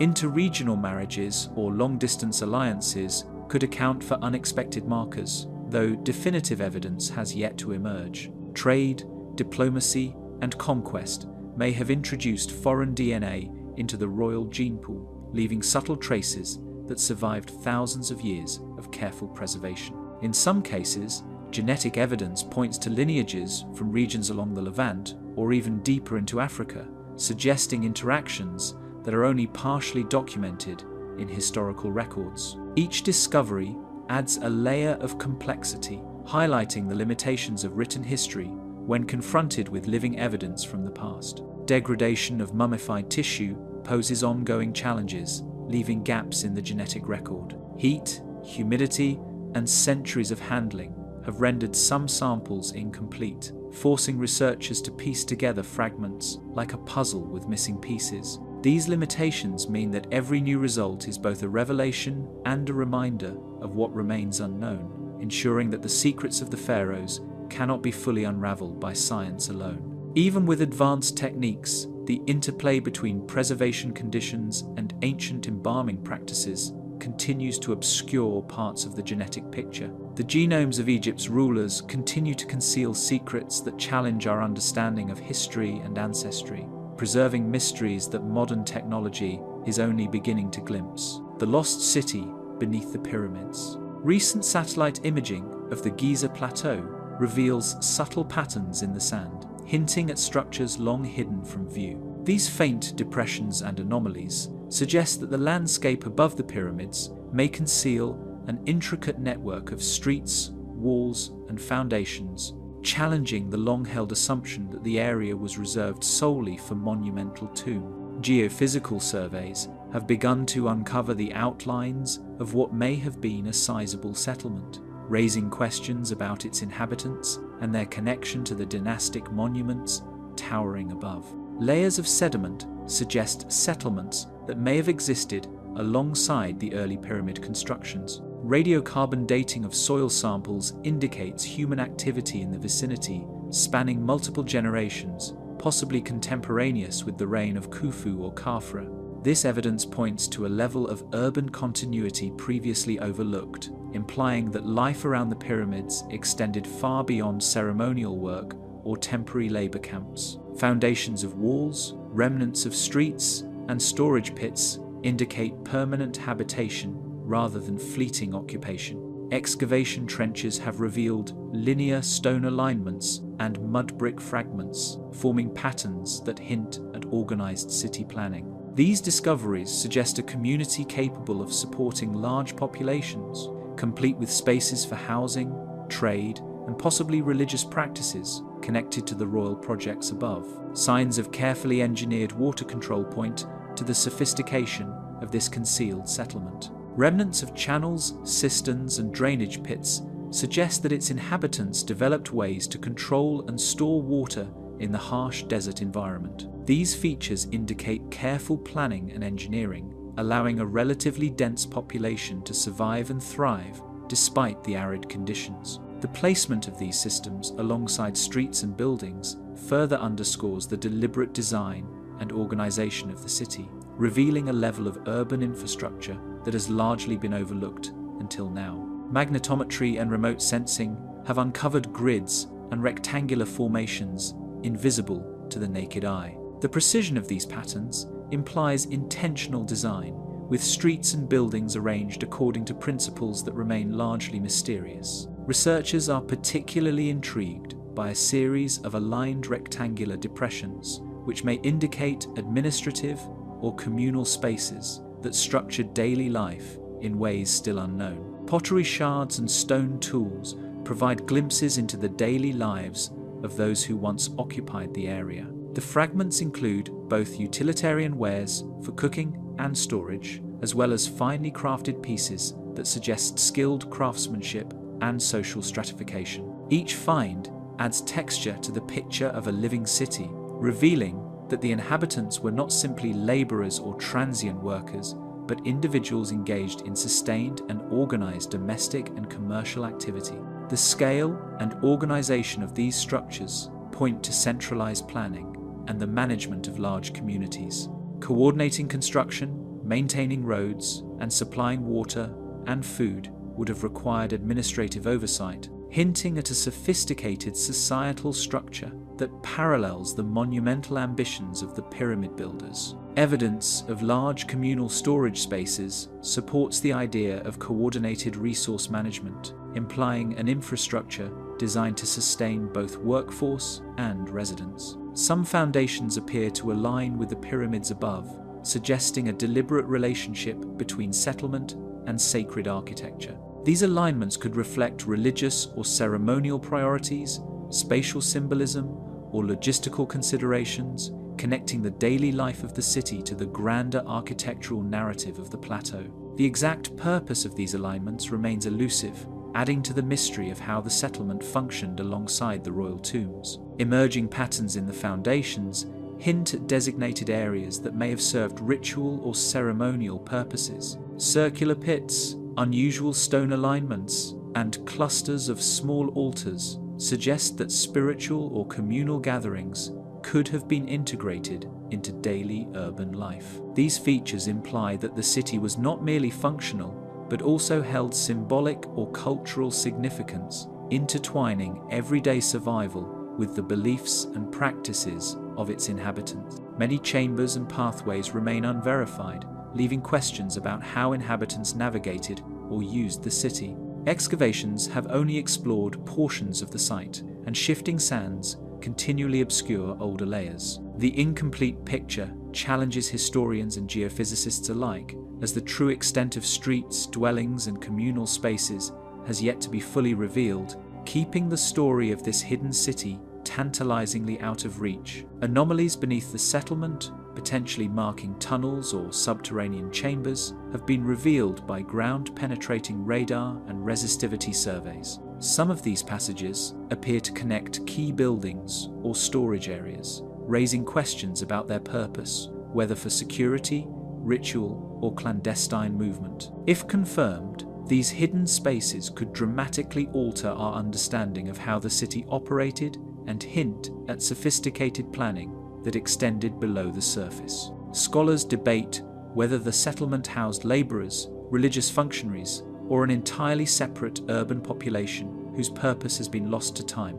Interpretations vary widely, as the physical evidence alone cannot definitively assign roles or social hierarchies. Some suggest that the city may have functioned as a complex support system for pyramid construction, while others argue that it was an independent community with its own governance, traditions, and perhaps its own secrets concealed under centuries of sand. Traces of streets, walls, and foundations linger under shifting sands, silently guarding secrets that time has refused to reveal. The golden shrine of Tutankhamun. The golden surface gleams with an otherworldly radiance, catching every flicker of light in the tomb. Its brilliance immediately sets it apart from the surrounding artifacts, commanding attention while concealing details that only careful study can reveal.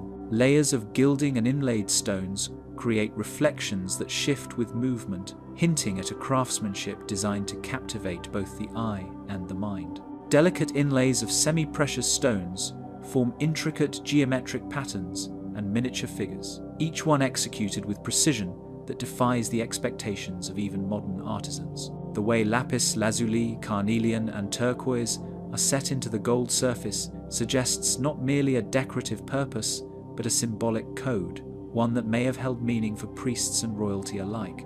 Microscopic analysis of the gold and pigments reveals techniques far ahead of their time. Researchers have discovered that the metalwork combines multiple layers of gold with tiny traces of alloys, giving the surface unusual durability and a shimmer that has resisted tarnishing for over 3 millennia. Similarly, the pigments used in the inlays appear to have been chemically treated to preserve their vivid colors, suggesting that ancient artisans possessed knowledge of material science that remains largely unexplained today.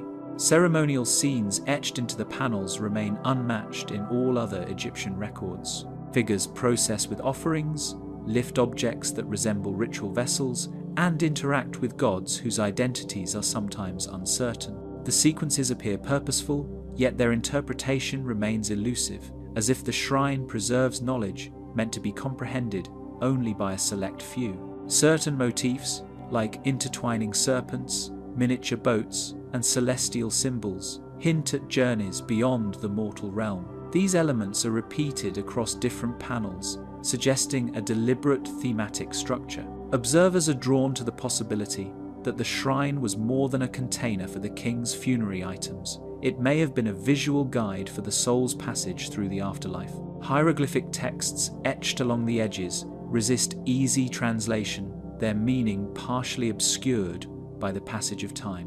While some inscriptions record conventional prayers or invocations, others are more cryptic, appearing as sequences of unusual signs or combinations that have yet to be fully explained. Scholars continue to puzzle over whether these passages convey literal instructions or serve as symbolic reinforcements of the imagery. The imagery seems to reflect Tutankhamun's unique position as both a boy king and a central figure in ritual renewal. His reign, marked by political upheaval and the restoration of traditional religious practices, appears mirrored in the ceremonial depictions. Figures in the shrine may represent priests, attendants, or divine entities, but their arrangement and interaction remain deliberately enigmatic, reinforcing the sense of mystery surrounding the young pharaoh's role in sacred traditions. Unlike other known royal shrines, this one preserves details of ceremonies never recorded elsewhere. Miniature altars, portable shrines, and unidentified implements appear throughout the carvings, suggesting that these scenes depict events that were either secretive or lost to history.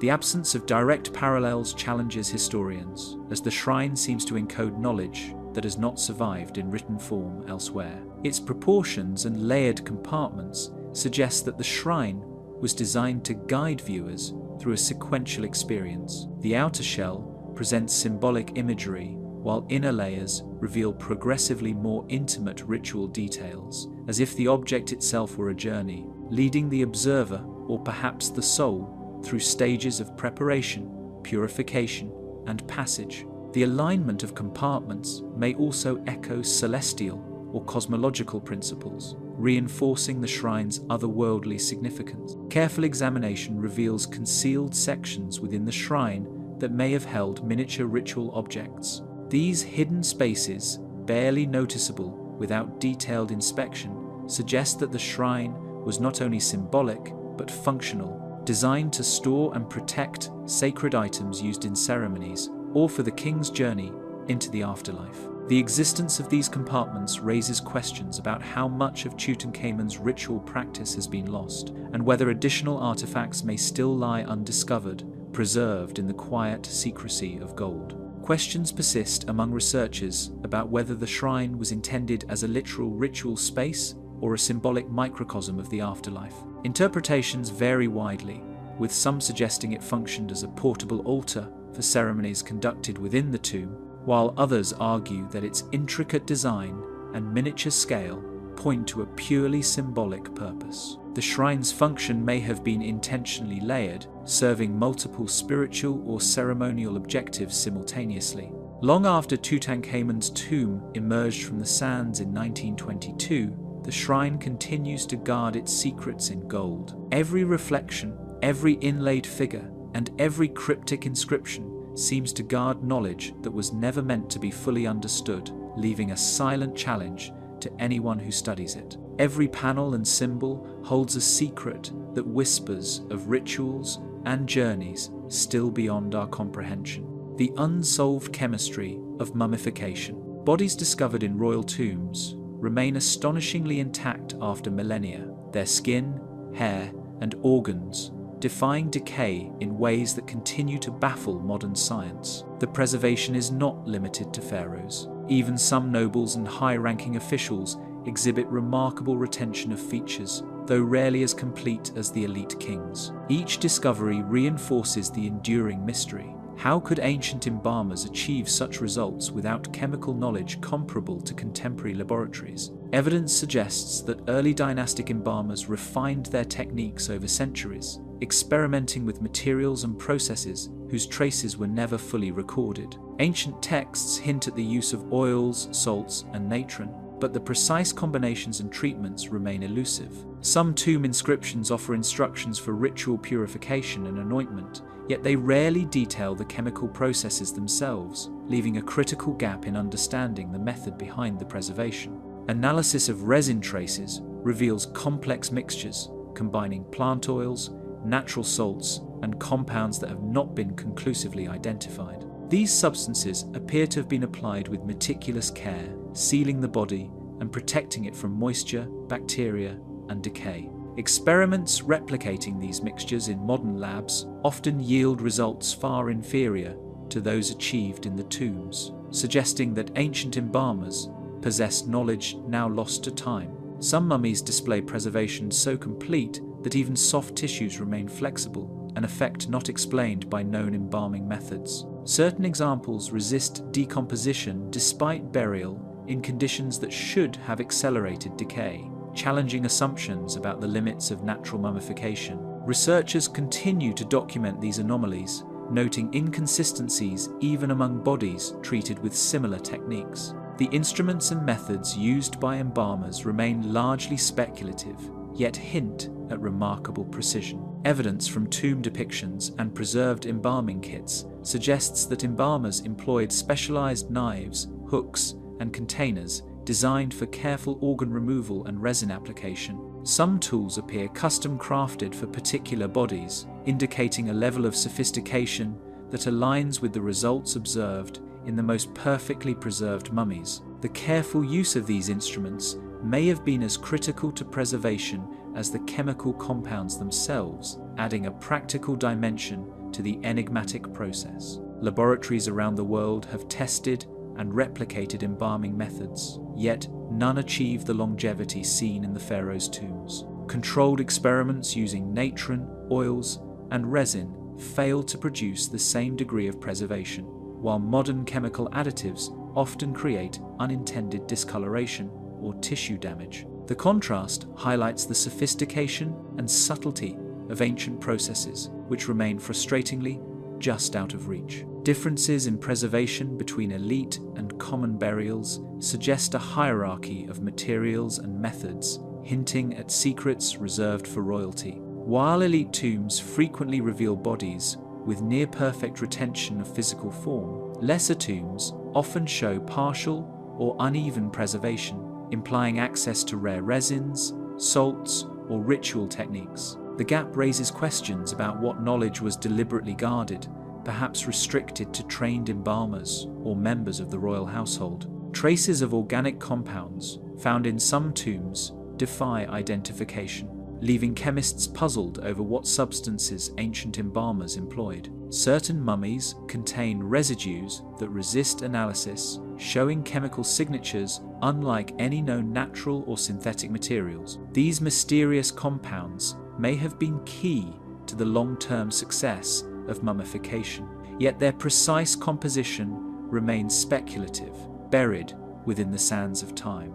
Molecular studies conducted recently have uncovered unexpected compounds within certain mummies, suggesting that ancient embalmers may have employed chemical reactions unknown to modern science. Certain residues indicate the use of natural catalysts that could have accelerated drying, inhibited bacterial growth, or even preserved pigment in skin and hair far longer than expected. Intriguingly, some mummies show traces of complex aromatic mixtures with antimicrobial properties, implying that embalmers experimented systematically, combining observation, ritual, and empirical chemistry to achieve results that continue to defy full replication today. The climate, burial conditions, and handling of bodies would have made consistent preservation incredibly difficult, yet results were remarkably uniform in elite tombs. Even slight variations in temperature or humidity should have accelerated decay, but some bodies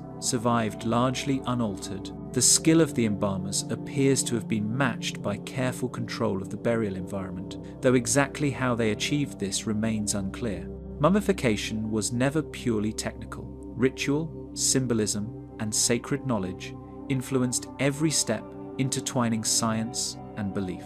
The process involved not only drying and sealing the body, but also reciting spells, anointing with oils, and invoking protective deities. These practices may have had practical effects, such as preventing microbial growth, while simultaneously ensuring spiritual readiness for the afterlife, blending chemistry and ceremony in a way that modern observers struggle to separate. Despite millennia of study, the precise chemistry of mummification continues to elude even the most advanced scientific methods. Every laboratory experiment, chemical analysis, and historical reconstruction uncovers more questions than answers, leaving the ancient embalming techniques as enigmatic as the pharaohs themselves. Each preserved body remains a silent testament to a science and artistry that may never be fully understood. The Screaming Mummy Enigma. The mummy was unearthed in a relatively small tomb near Deir el-Bahari,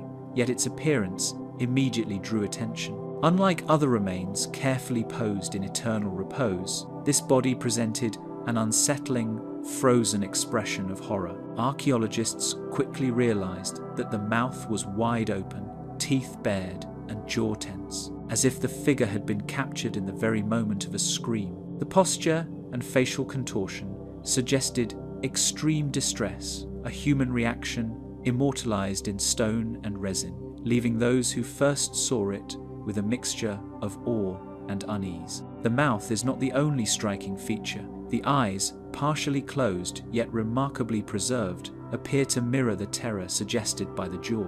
Fine lines of skin around the face remain, hinting at the tension of muscles long since rigid. Hands are positioned unnaturally, curled slightly as though grasping for something unseen. The overall effect is one of dynamic suffering, in stark contrast to the calm composure usually associated with royal or elite mummies, making this discovery both unique and disturbing. Burial artifacts found in the tomb indicate the individual was of considerable importance, though no inscriptions clarify the circumstances of death.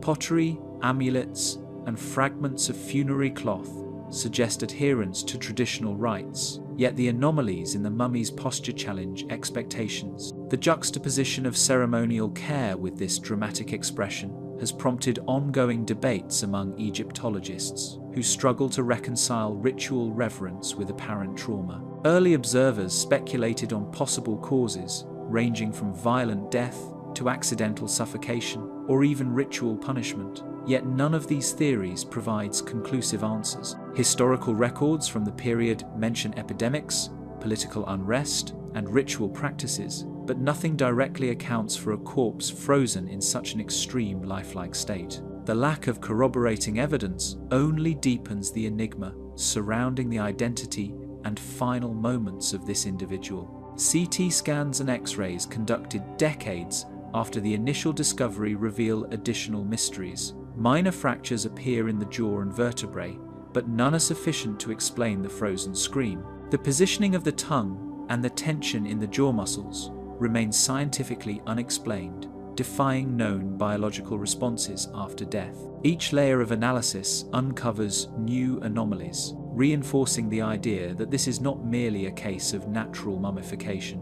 Findings from recent forensic investigations show that the contorted expression may also reflect an unusual combination of post-mortem muscle contraction and rapid dehydration caused by the embalming process interacting with environmental conditions. Micro-CT scans reveal subtle distortions in facial bones and connective tissue that could indicate the body experienced intense internal pressure at the moment of death, possibly from asphyxiation, seizure, or another sudden trauma. While still inconclusive, these findings hint that the scream may preserve not just a symbolic or ritual state, but a literal, instantaneous capture of extreme physiological stress, frozen by both nature and ancient craft. Few other mummies display similar facial distortions. Those that do are often victims of known accidents, such as falls or improper embalming, yet even these cases rarely achieve the extreme contortion seen here. Comparative studies indicate that the screaming appearance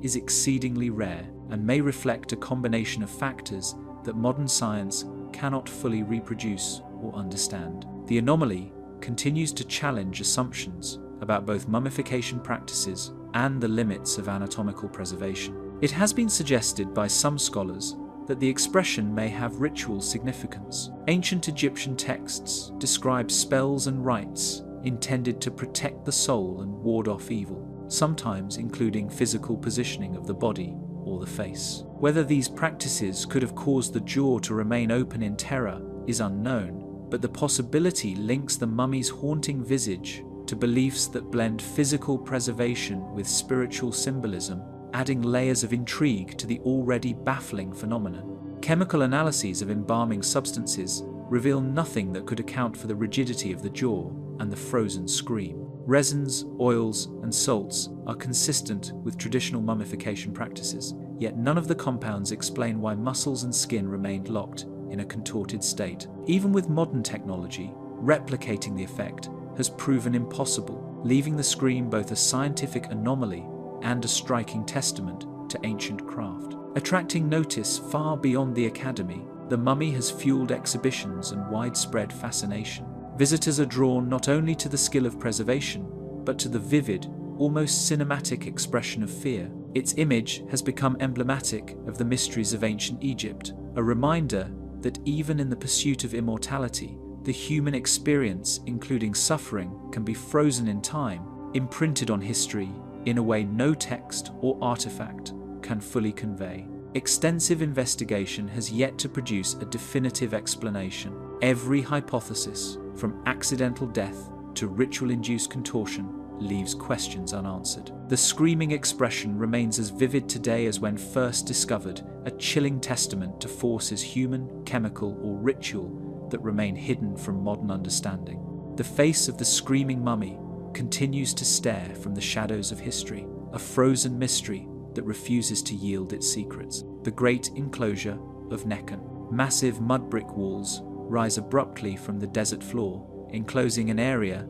larger than most early settlements. The great enclosure of Nekhen, located in Upper Egypt, commands the landscape with its sheer scale, yet little is known about the people who built it. Its size alone suggests careful planning and an ability to mobilize significant labor, a feat that predates the first historically recognized pharaohs by centuries. The vast enclosure challenges assumptions about the complexity of pre-dynastic society, hinting at organization and purpose far beyond what earlier scholars imagined. The precision of the walls is striking. Corners are aligned closely to the cardinal points, and entrances appear deliberately positioned to control access and movement. Such planning indicates a sophisticated understanding of geometry and spatial design. Mud bricks of uniform size form layers that remain remarkably intact despite millennia of desert exposure, pointing to advanced construction methods that have yet to be fully explained. Observers often wonder how such consistency was achieved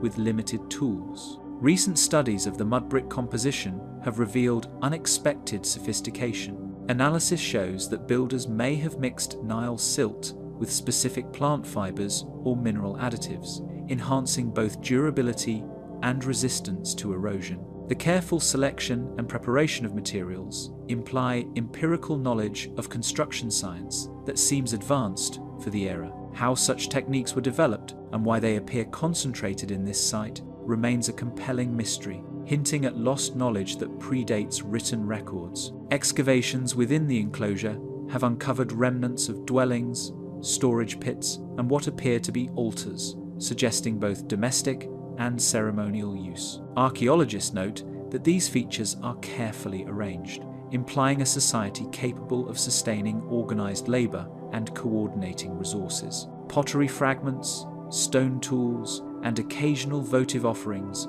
provide glimpses into daily life, but the purpose of the enclosure as a whole remains elusive. Every find raises new questions rather than answers. Artifacts hint at ritual activity. Small figurines and symbolic carvings suggest that the site held spiritual or ceremonial significance, perhaps linked to early religious practices that later became central to Egyptian culture. The alignment of certain structures may reflect celestial observation or seasonal cycles, yet no inscriptions clarify these intentions. The connection between practical construction and spiritual purpose remains one of the enclosure's enduring enigmas. Archaeoastronomical surveys suggest that certain walls and gateways align with solstices or prominent stars, indicating that the enclosure may have functioned as a calendar or observatory. Seasonal flooding patterns of the Nile may have also influenced the site's layout, suggesting a dual purpose that combines ceremonial, agricultural, and astronomical observation. These subtle alignments challenge assumptions about pre-dynastic cognition and hint at a culture deeply attuned to both the heavens and the land beneath their feet. The logistics of building such a massive complex remain baffling. Transporting and shaping enormous quantities of mud brick would have required coordination on an unprecedented scale for the period. No definitive records explain the techniques used, and experimental archaeology has struggled to replicate the methods with comparable precision. This mystery highlights both the skill of the builders and the gaps in modern understanding of early Egyptian engineering. Unlike later dynastic temples, the Great Enclosure lacks inscriptions, reliefs, or clear depictions of rulers, leaving its original purpose open to interpretation.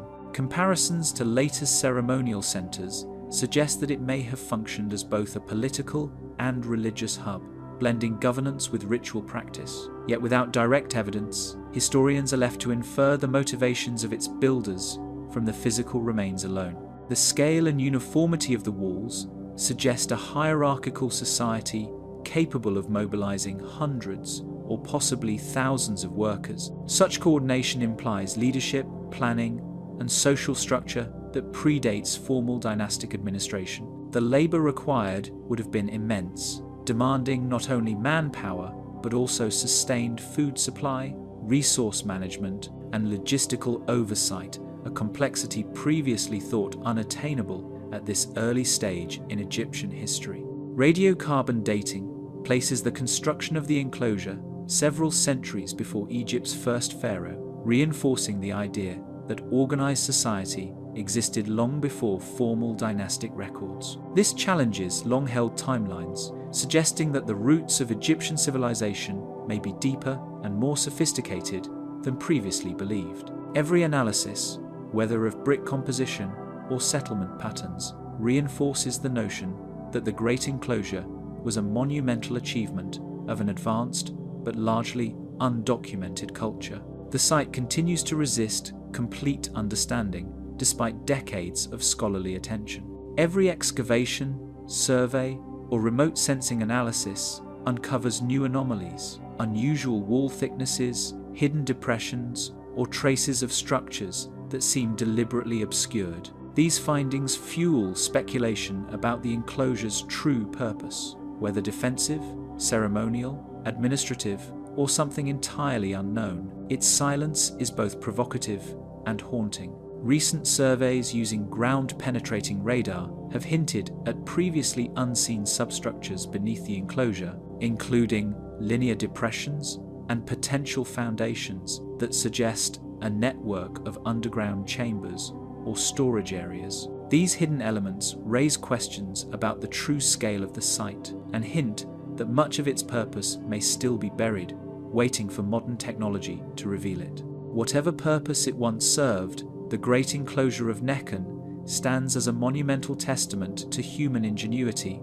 preserving in its walls a story that has resisted explanation for millennia. The Pyramid of Lahun's hidden passages, twisting corridors, lead deeper than any visitor expects, winding beneath the smooth, sloping limestone of the Pyramid of Lahun. Built for Pharaoh Set II during Egypt's 12th dynasty, the pyramid conceals a labyrinth of hidden passages whose purpose has eluded archaeologists for centuries. Early excavations revealed unexpected turns and narrow shafts, designed to mislead and confound anyone attempting to reach the royal burial chamber. The very architecture seems to guard secrets, as though the pyramid itself conspires to remain partially unseen. Architectural ingenuity becomes clear when walls suddenly narrow and angles shift without warning. False corridors branch off at precise intervals, forcing explorers to retrace steps repeatedly. These features indicate that the builders were not merely constructing a tomb, but creating a puzzle, a deliberate trap against intrusion. Every dead end and shift in perspective suggests careful planning, challenging assumptions about the capabilities of Middle Kingdom engineers and their understanding of spatial deception.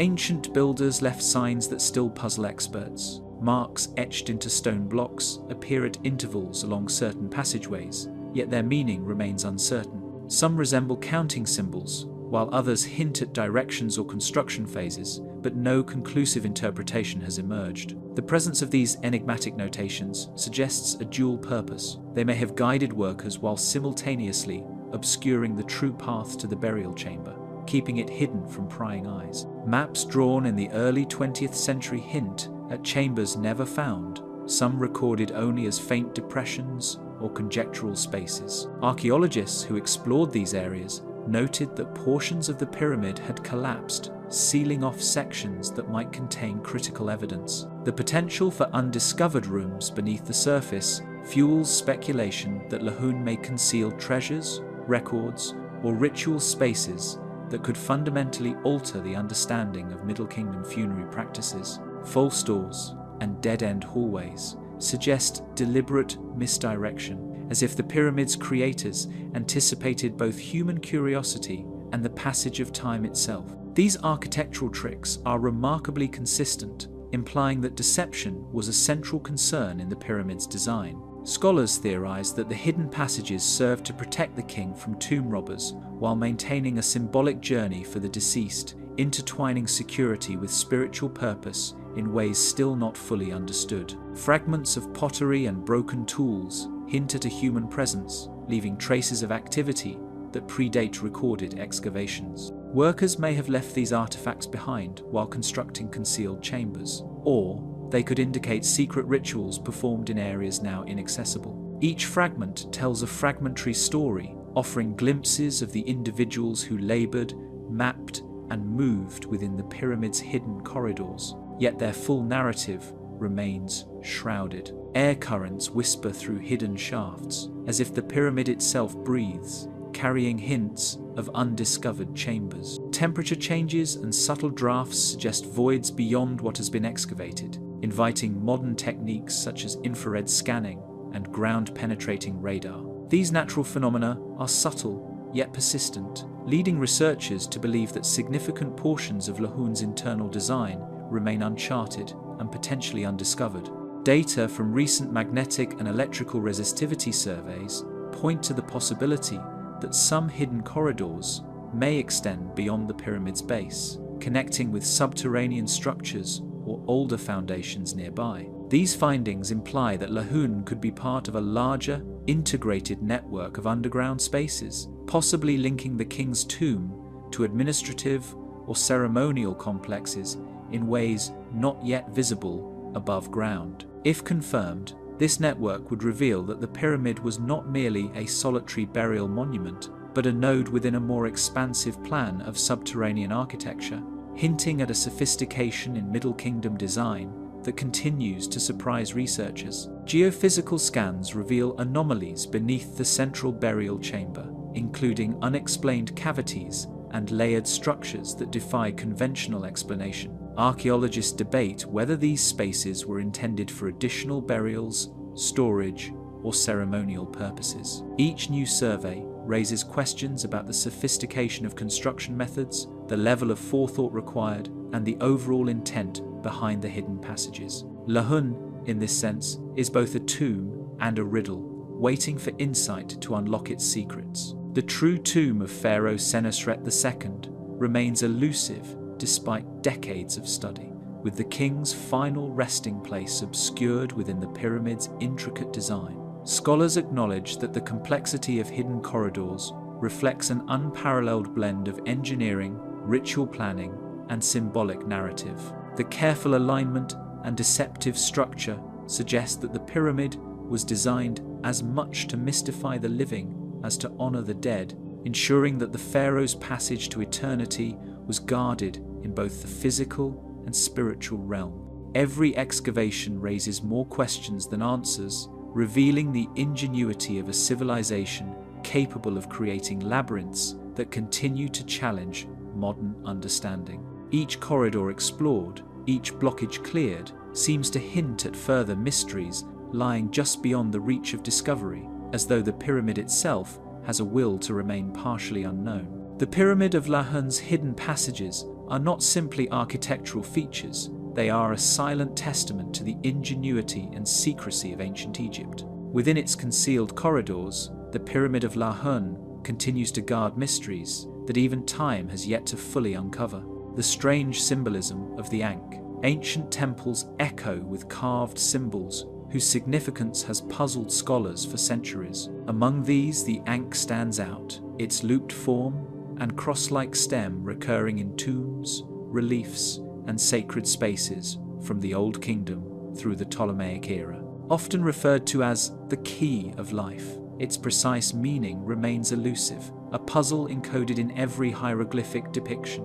Even the earliest examples, carved into the walls of funerary chapels and temple pylons, hint at a symbolic language far more intricate than ordinary communication, suggesting that the Ankh conveyed concepts that transcended mere mortality. Intricate reliefs show the Ankh intertwined with gods and kings, held in the hands of deities like Osiris, Isis, and Ra, emphasizing its connection to divine authority. Pharaohs are frequently depicted receiving the symbol, as if granted a sacred mandate that links their earthly rule to eternal cosmic order. The fluidity of the carvings, the meticulous attention to proportion and placement, suggests that the Ankh's role was more than ceremonial. It may have acted as a conduit for spiritual or metaphysical power, a bridge between the human and divine realms that ancient Egyptians understood intuitively. Hieroglyphic texts occasionally pair the Ankh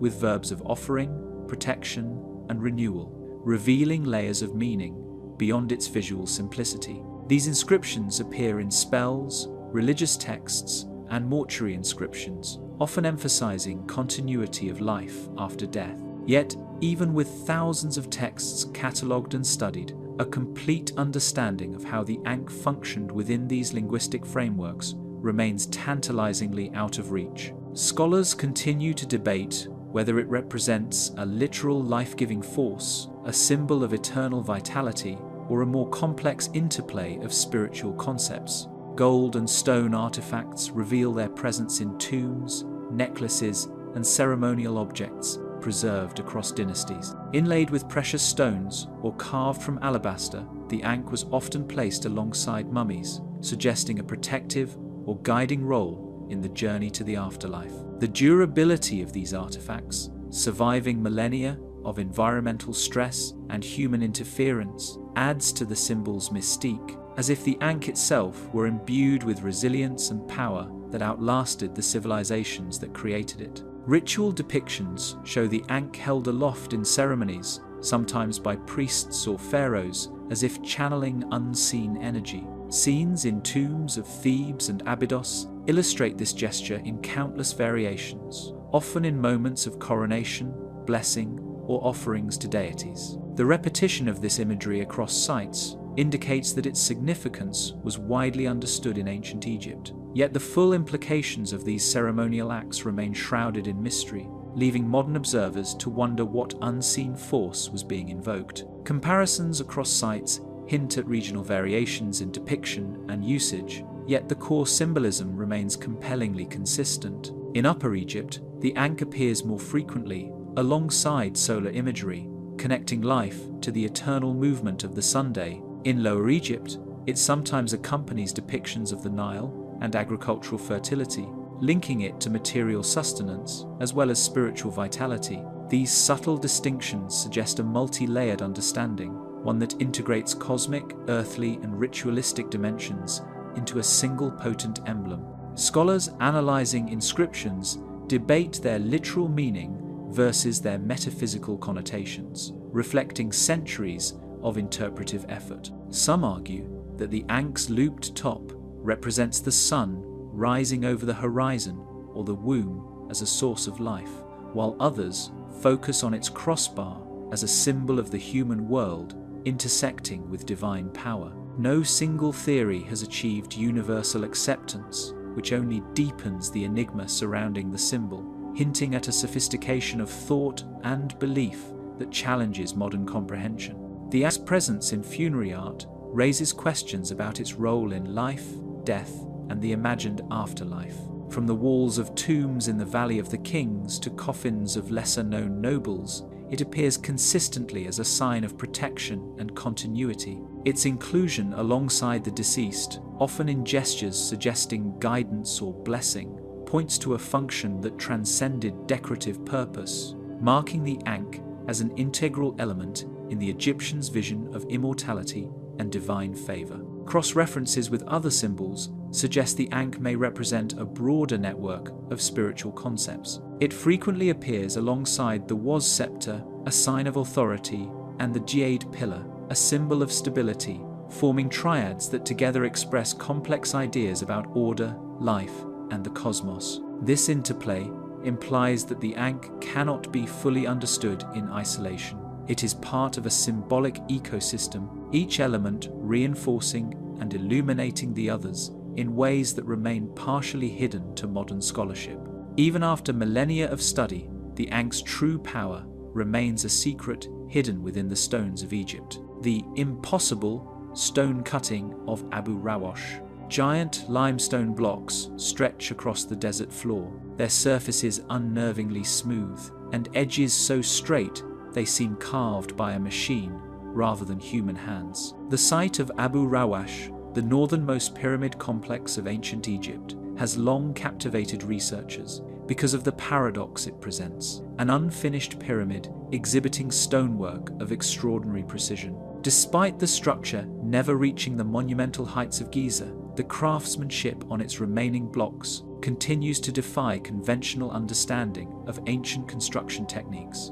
During the reign of Pharaoh Jedefre, around 2575 BCE, Abu Rawash was envisioned as a grand statement of power and divine order. Yet much of its superstructure remains incomplete, leaving exposed rows of precisely cut stones that suggest careful planning and meticulous execution. Archaeologists have noted that the work on these stones required a combination of accuracy and scale rarely observed in other Old Kingdom monuments, prompting questions about the tools and labor methods available at the time. Laser scanning and photogrammetry have revealed grooves and joint lines so exact that modern machinery struggles to replicate them. These measurements show cuts with tolerances of mere millimeters, an accuracy extraordinary for an era without iron tools. Even the largest blocks, some weighing over 70 tons, exhibit edges that align seamlessly with neighboring stones, hinting at techniques now lost to history.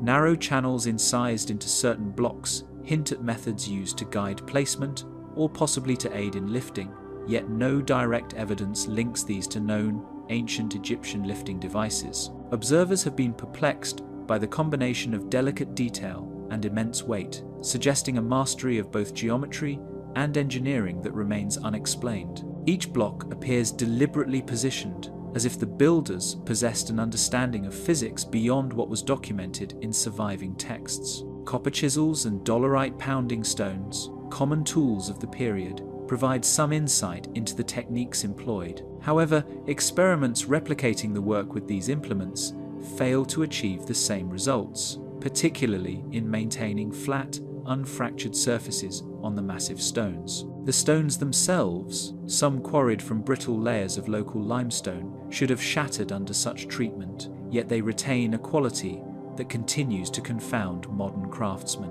Striations and markings, unlike those produced by conventional copper or bronze tools, have been revealed through microscopic analysis of the cut surfaces. These fine grooves suggest that some form of abrasion was used, yet no known material from the period matches the hardness required to produce such flawless edges. Researchers have noted that even modern equipment would struggle to replicate the exact smoothness and angular precision observed. The question remains, how did the ancient builders achieve this level of perfection without leaving behind evidence of the specialized tools that such work would normally require? Unlike other pyramid sites, where variations in block dimensions and surface texture are apparent, Abu Rawash stands out for its uniformity. Each course of stone maintains a consistent height and width, and corners meet at exact right angles, producing a geometric regularity unmatched elsewhere. This consistency suggests an advanced system of measurement and quality control, the details of which remain unrecorded in surviving hieroglyphic sources. Engineers today have attempted to reconstruct the quarrying and transport processes, simulating the movement of massive stones over short distances with sleds and lubrication techniques. While some progress has been made, the level of finesse observed on the block's surfaces remains elusive. No combination of modern methods fully explains the apparent impossibility of such precise work executed in the 3rd millennium BCE. The geological composition of the Abu Rawash limestone further complicates understanding. Certain strata are prone to fracturing under stress, yet the masons removed and shaped these blocks without leaving cracks or chips. Observers have speculated about potential heating, wetting, or other mechanical methods to facilitate cutting, but no conclusive evidence supports these theories. Each experiment leaves unanswered questions about the ingenuity and skill of the ancient workers. Geological surveys of the quarry site indicate an unusual consistency in the stone layers, which may have facilitated the cutting process. Unlike typical limestone deposits, the Abu Rawash stones appear to have uniform density with fewer fractures, possibly allowing the builders to cut large blocks without shattering. This natural advantage, however, still does not fully explain the extraordinary precision of the edges and corners. Coupled with the alignment of the blocks in the pyramid foundation, the uniformity raises the possibility that ancient engineers selected or even prepared the stone in ways deliberately designed to enhance accuracy, a practice that remains largely undocumented in surviving records. Comparisons with other pyramids, such as those at Giza or Saqqara, reveal that Abu Rawash's unfinished nature may paradoxically highlight its craftsmanship. While completed monuments show grandeur in scale, this site preserves the raw precision of the original work, exposing a level of technical achievement that might otherwise have been concealed beneath layers of finishing masonry. The juxtaposition of incompletion and perfection deepens the mystery, emphasizing the extraordinary capabilities of its builders. Modern analysis continues to probe the impossible qualities of Abu Rawash. From detailed surveys to microscopic examination of tool marks, each study confirms the remarkable precision while offering few answers. Every attempt to rationalize the methods employed encounters limits imposed by physics, materials, and known technology. It is as if the stones themselves carry a silent testimony to skills that have vanished with the passing centuries. The stones of Abu Rawash whisper a secret no living hand has yet fully understood.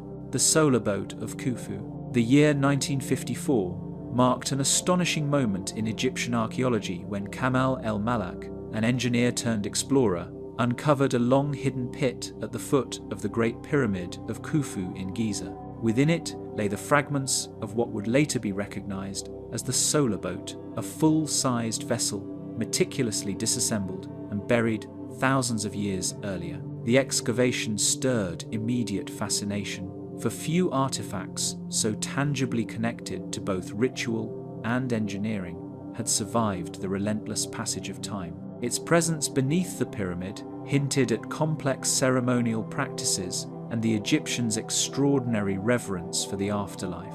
Nestled within the sand and limestone of the pit, the wooden planks and ribs of the boat suggested a construction far more advanced than its age would imply. Cedar imported from Lebanon had been carefully shaped to form a vessel nearly 140 feet in length, its timbers interlocked with precision that modern observers still find remarkable. The subtle curvature of the hull and the intricate joinery revealed a knowledge of both buoyancy and stability that seems startlingly sophisticated for the 26th century BCE, challenging assumptions about the technological reach of ancient craftsmen.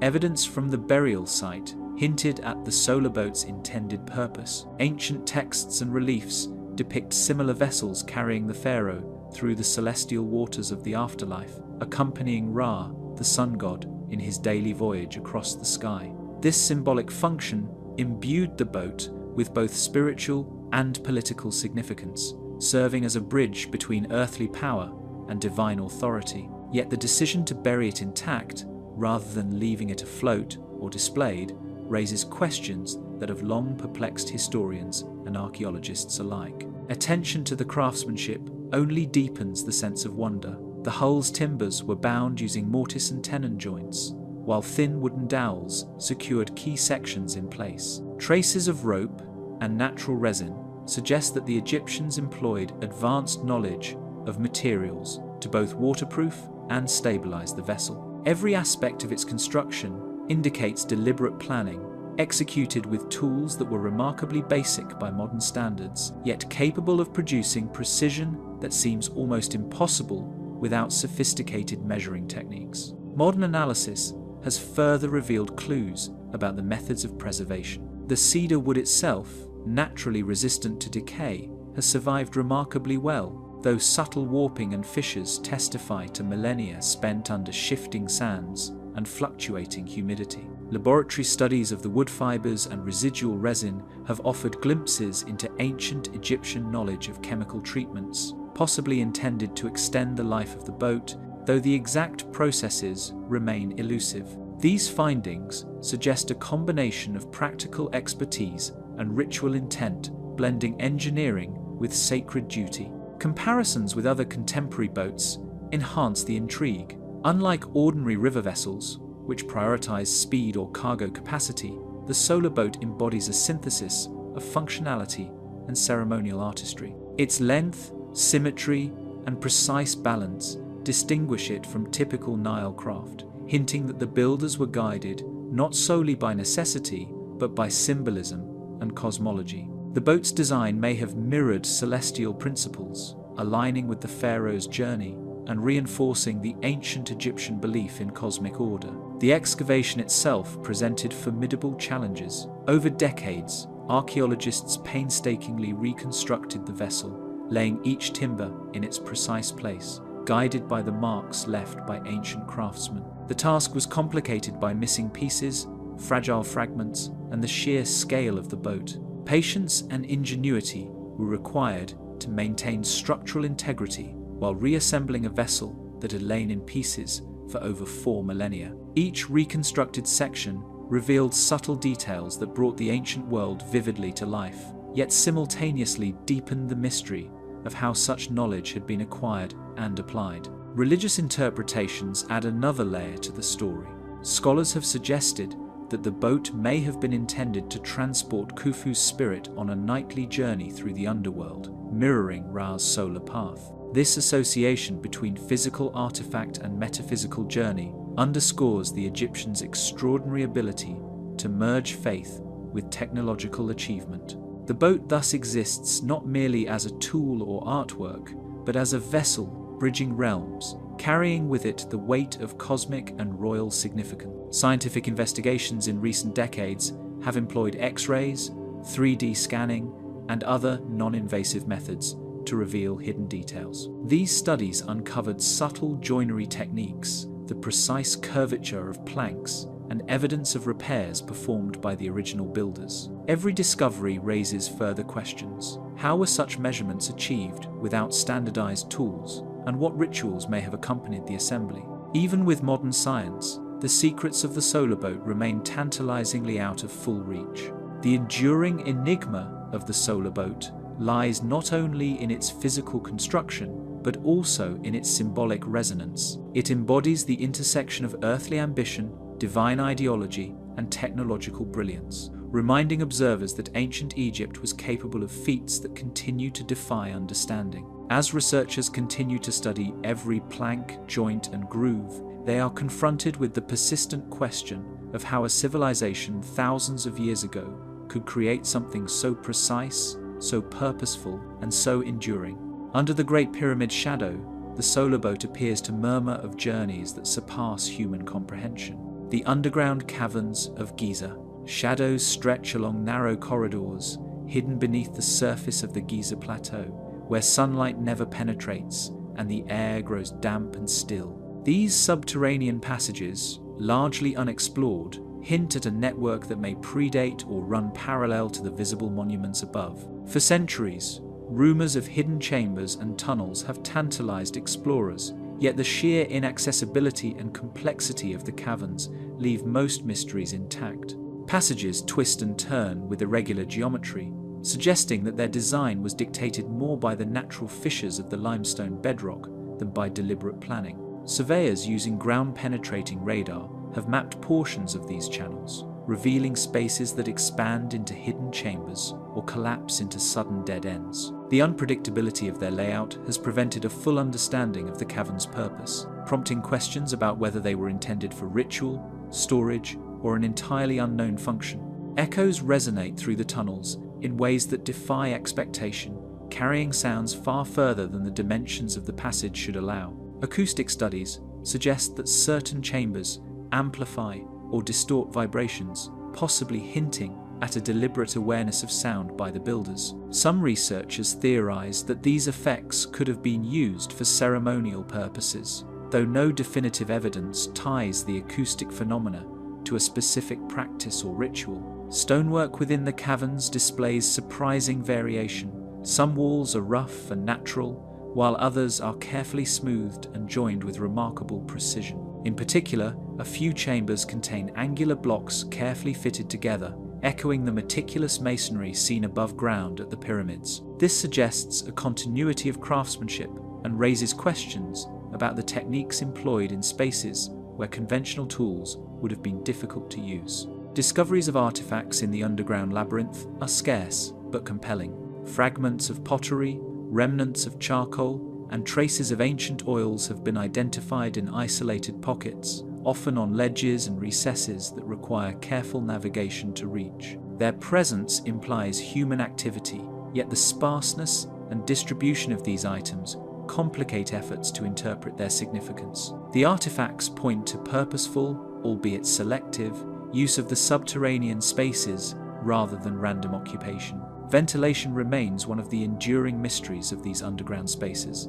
Certain shafts allow faint currents of air to flow, while others trap stagnation in thick pockets of humidity. Modern sensors reveal microclimates within the tunnels, suggesting that ancient engineers may have understood and manipulated airflow in ways that remain poorly understood. These conditions also contribute to preservation, slowing decay in some chambers while accelerating it in others. Alignment of some corridors appears to correspond with cardinal directions and nearby monuments, implying planning.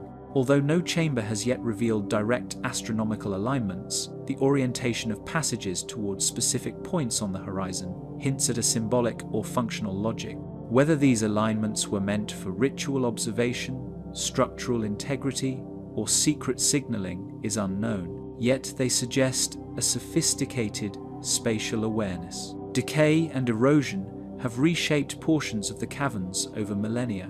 Rockfalls, water infiltration, and sediment accumulation obscure many original features, leaving only fragments of walls and ceilings intact. These natural processes make reconstruction of the cavern's original state speculative, yet even in partial preservation, the scale and craftsmanship of these spaces are remarkable. Tools and traces of their use are barely visible but critical. Incisions in the limestone walls suggest repeated chiseling, while some surfaces bear faint polishing marks. None of these traces match the techniques observed in surface monuments precisely, hinting that specialized, perhaps now lost methods were employed underground. Even copper implements and dolerite pounding stones, standard in Old Kingdom construction, cannot fully account for the observed effects. Mysteries multiply with each new survey.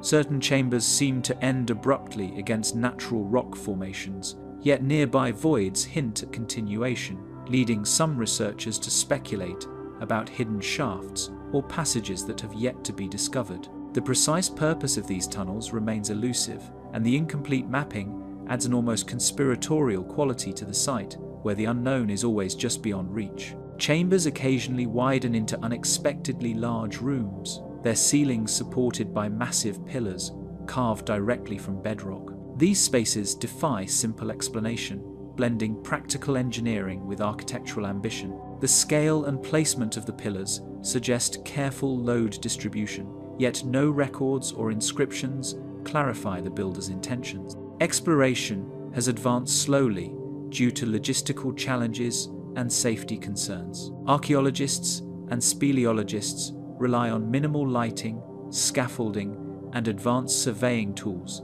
to chart the underground networks. Each new expedition uncovers previously unseen niches, often revealing complex intersections of natural and man-made structures that deepen the enigma. Light filters rarely, usually from narrow shafts connecting the caverns to the surface. These shafts provide only fleeting glimpses, yet they illuminate carvings, rough-hewn steps, and occasional artifacts in stark relief. Their existence raises questions about whether these openings were purely practical or served a symbolic function, allowing rays of the sun to penetrate the hidden spaces. Legends surrounding the caverns trace back to early explorers and local lore, describing mysterious tunnels, lost chambers, and hidden treasures. While most accounts are anecdotal, modern mapping has validated some of the claims, showing that the stories often contain kernels of truth. The mixture of legend and verified evidence reinforces the allure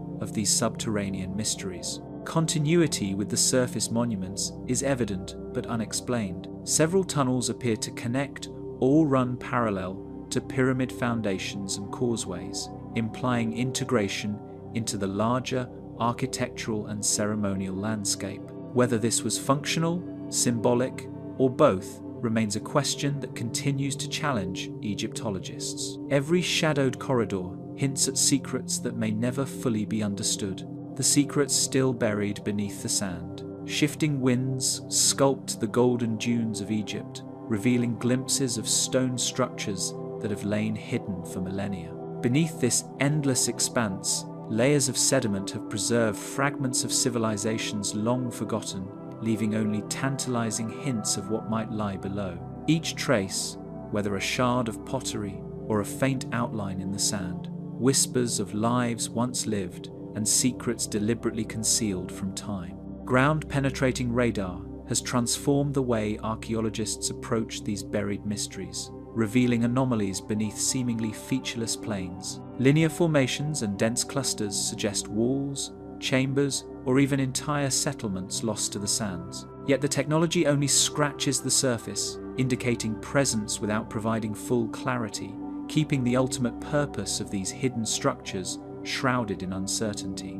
Records from the Old and Middle Kingdoms mention towns and ritual sites that have not been located, leaving scholars to speculate about their exact locations. Texts describe ceremonial pathways, granaries, and defensive walls, but centuries of shifting dunes and human activity have erased most visible evidence. Each discovery, however partial, bridges the gap between written history and the tangible remnants that stubbornly resist excavation. A single pottery shard or stone tool, when studied carefully, can illuminate vast cultural networks. Analysis of clay composition links artifacts to distant quarries, suggesting trade routes and exchange systems previously unknown. These tiny fragments serve as echoes of human activity, hinting at economic, social, and religious practices that shaped early Egyptian life. Yet the larger context remained largely invisible.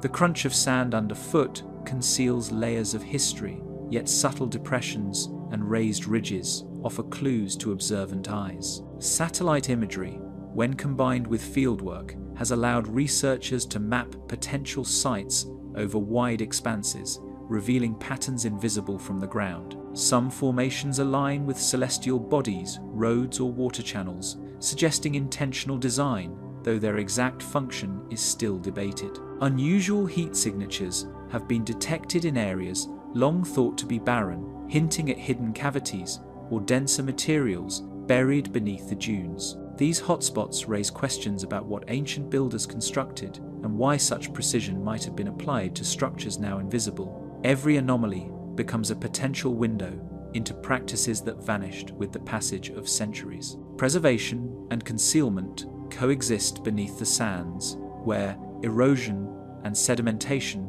have left their mark on the remains. Stone walls endure where organic material decayed, while the shifting desert can bury entire complexes in weeks or centuries. This duality complicates excavation, as fragile structures risk damage during exposure, leaving much to be interpreted from incomplete fragments and subtle landscape features. Fragments of hieroglyphics occasionally emerge, carved into stone or pottery, hinting at religious or administrative functions. Even these glimpses are tantalizingly incomplete, offering partial names, dates, or dedications. Each fragment sparks theories about the society that produced it, yet without the full context, interpretation remains speculative, and the sands continue to guard the complete story. From the alignment of buried structures, scholars have inferred the presence of ancient canals, irrigation systems, and granaries. These findings suggest a landscape carefully managed for agriculture and settlement, challenging assumptions about the harshness of the desert environment. The ingenuity required to maintain such systems in shifting sands highlights a level of planning and engineering still admired by modern researchers. Whispers of Egypt's past lie buried beneath the dunes, secrets that decades of digging have yet to uncover. Items that might confirm the identity of lost settlements or the full scope of their architecture are trapped beneath rock-hard sediment, sometimes under modern development or natural encroachment. Each missed discovery adds to the sense that the desert holds more than has ever been revealed. Magnetometry and chemical soil analysis have revealed traces of human habitation invisible to the naked eye. Changes in mineral composition indicate hearths, kilns, and refuse deposits, hinting at everyday life long erased from the surface. These subtle markers provide a rare connection to the ordinary activities that sustained the grander monuments, yet much remains unidentifiable and enigmatic. Patterns in the sand sometimes align with solstices or cardinal points, suggesting ritual significance or astronomical observation. Alignments hint at a civilization deeply attuned to the cycles of the sun and stars. Yet with so much buried, it is impossible to reconstruct their full cosmology. Each discovery inspires both insight and new questions, revealing the profound complexity of societies hidden beneath the dunes. Teams of archaeologists work with extreme care, aware that improper excavation could destroy fragile evidence forever. Excavation is a slow negotiation between revealing history and preserving it, with each brushstroke potentially uncovering a fragment of human achievement or leaving centuries of effort lost beneath collapsing sand. Millennia have layered desert dust atop foundations, preserving their shape while concealing their purpose. This duality allows structures to survive, yet remain enigmatic, leaving modern researchers to piece together narratives from incomplete evidence. The hidden networks beneath the surface suggest urban planning, ceremonial life, and infrastructure, yet full understanding remains elusive. Magnetometry and ground surveys occasionally detect voids that may conceal chambers, tombs, or storage facilities. These findings evoke speculation about forgotten rituals, lost treasures, and architectural ingenuity, but verification requires painstaking excavation and sometimes yields only partial insight. Each anomaly confirms the desert's ability to preserve secrets while simultaneously shielding them from view. Even with modern methods, the sands of the desert continue to conceal far more than they reveal. Each season brings new exposure and new concealment, with storms and wind shifting dunes across the landscape, altering visibility in ways both subtle and dramatic. The interplay between discovery and loss is constant, making every uncovered trace an ephemeral window into the past. The desert's secrets are not surrendered easily, and even with modern tools, the full story beneath the sand remains beyond reach.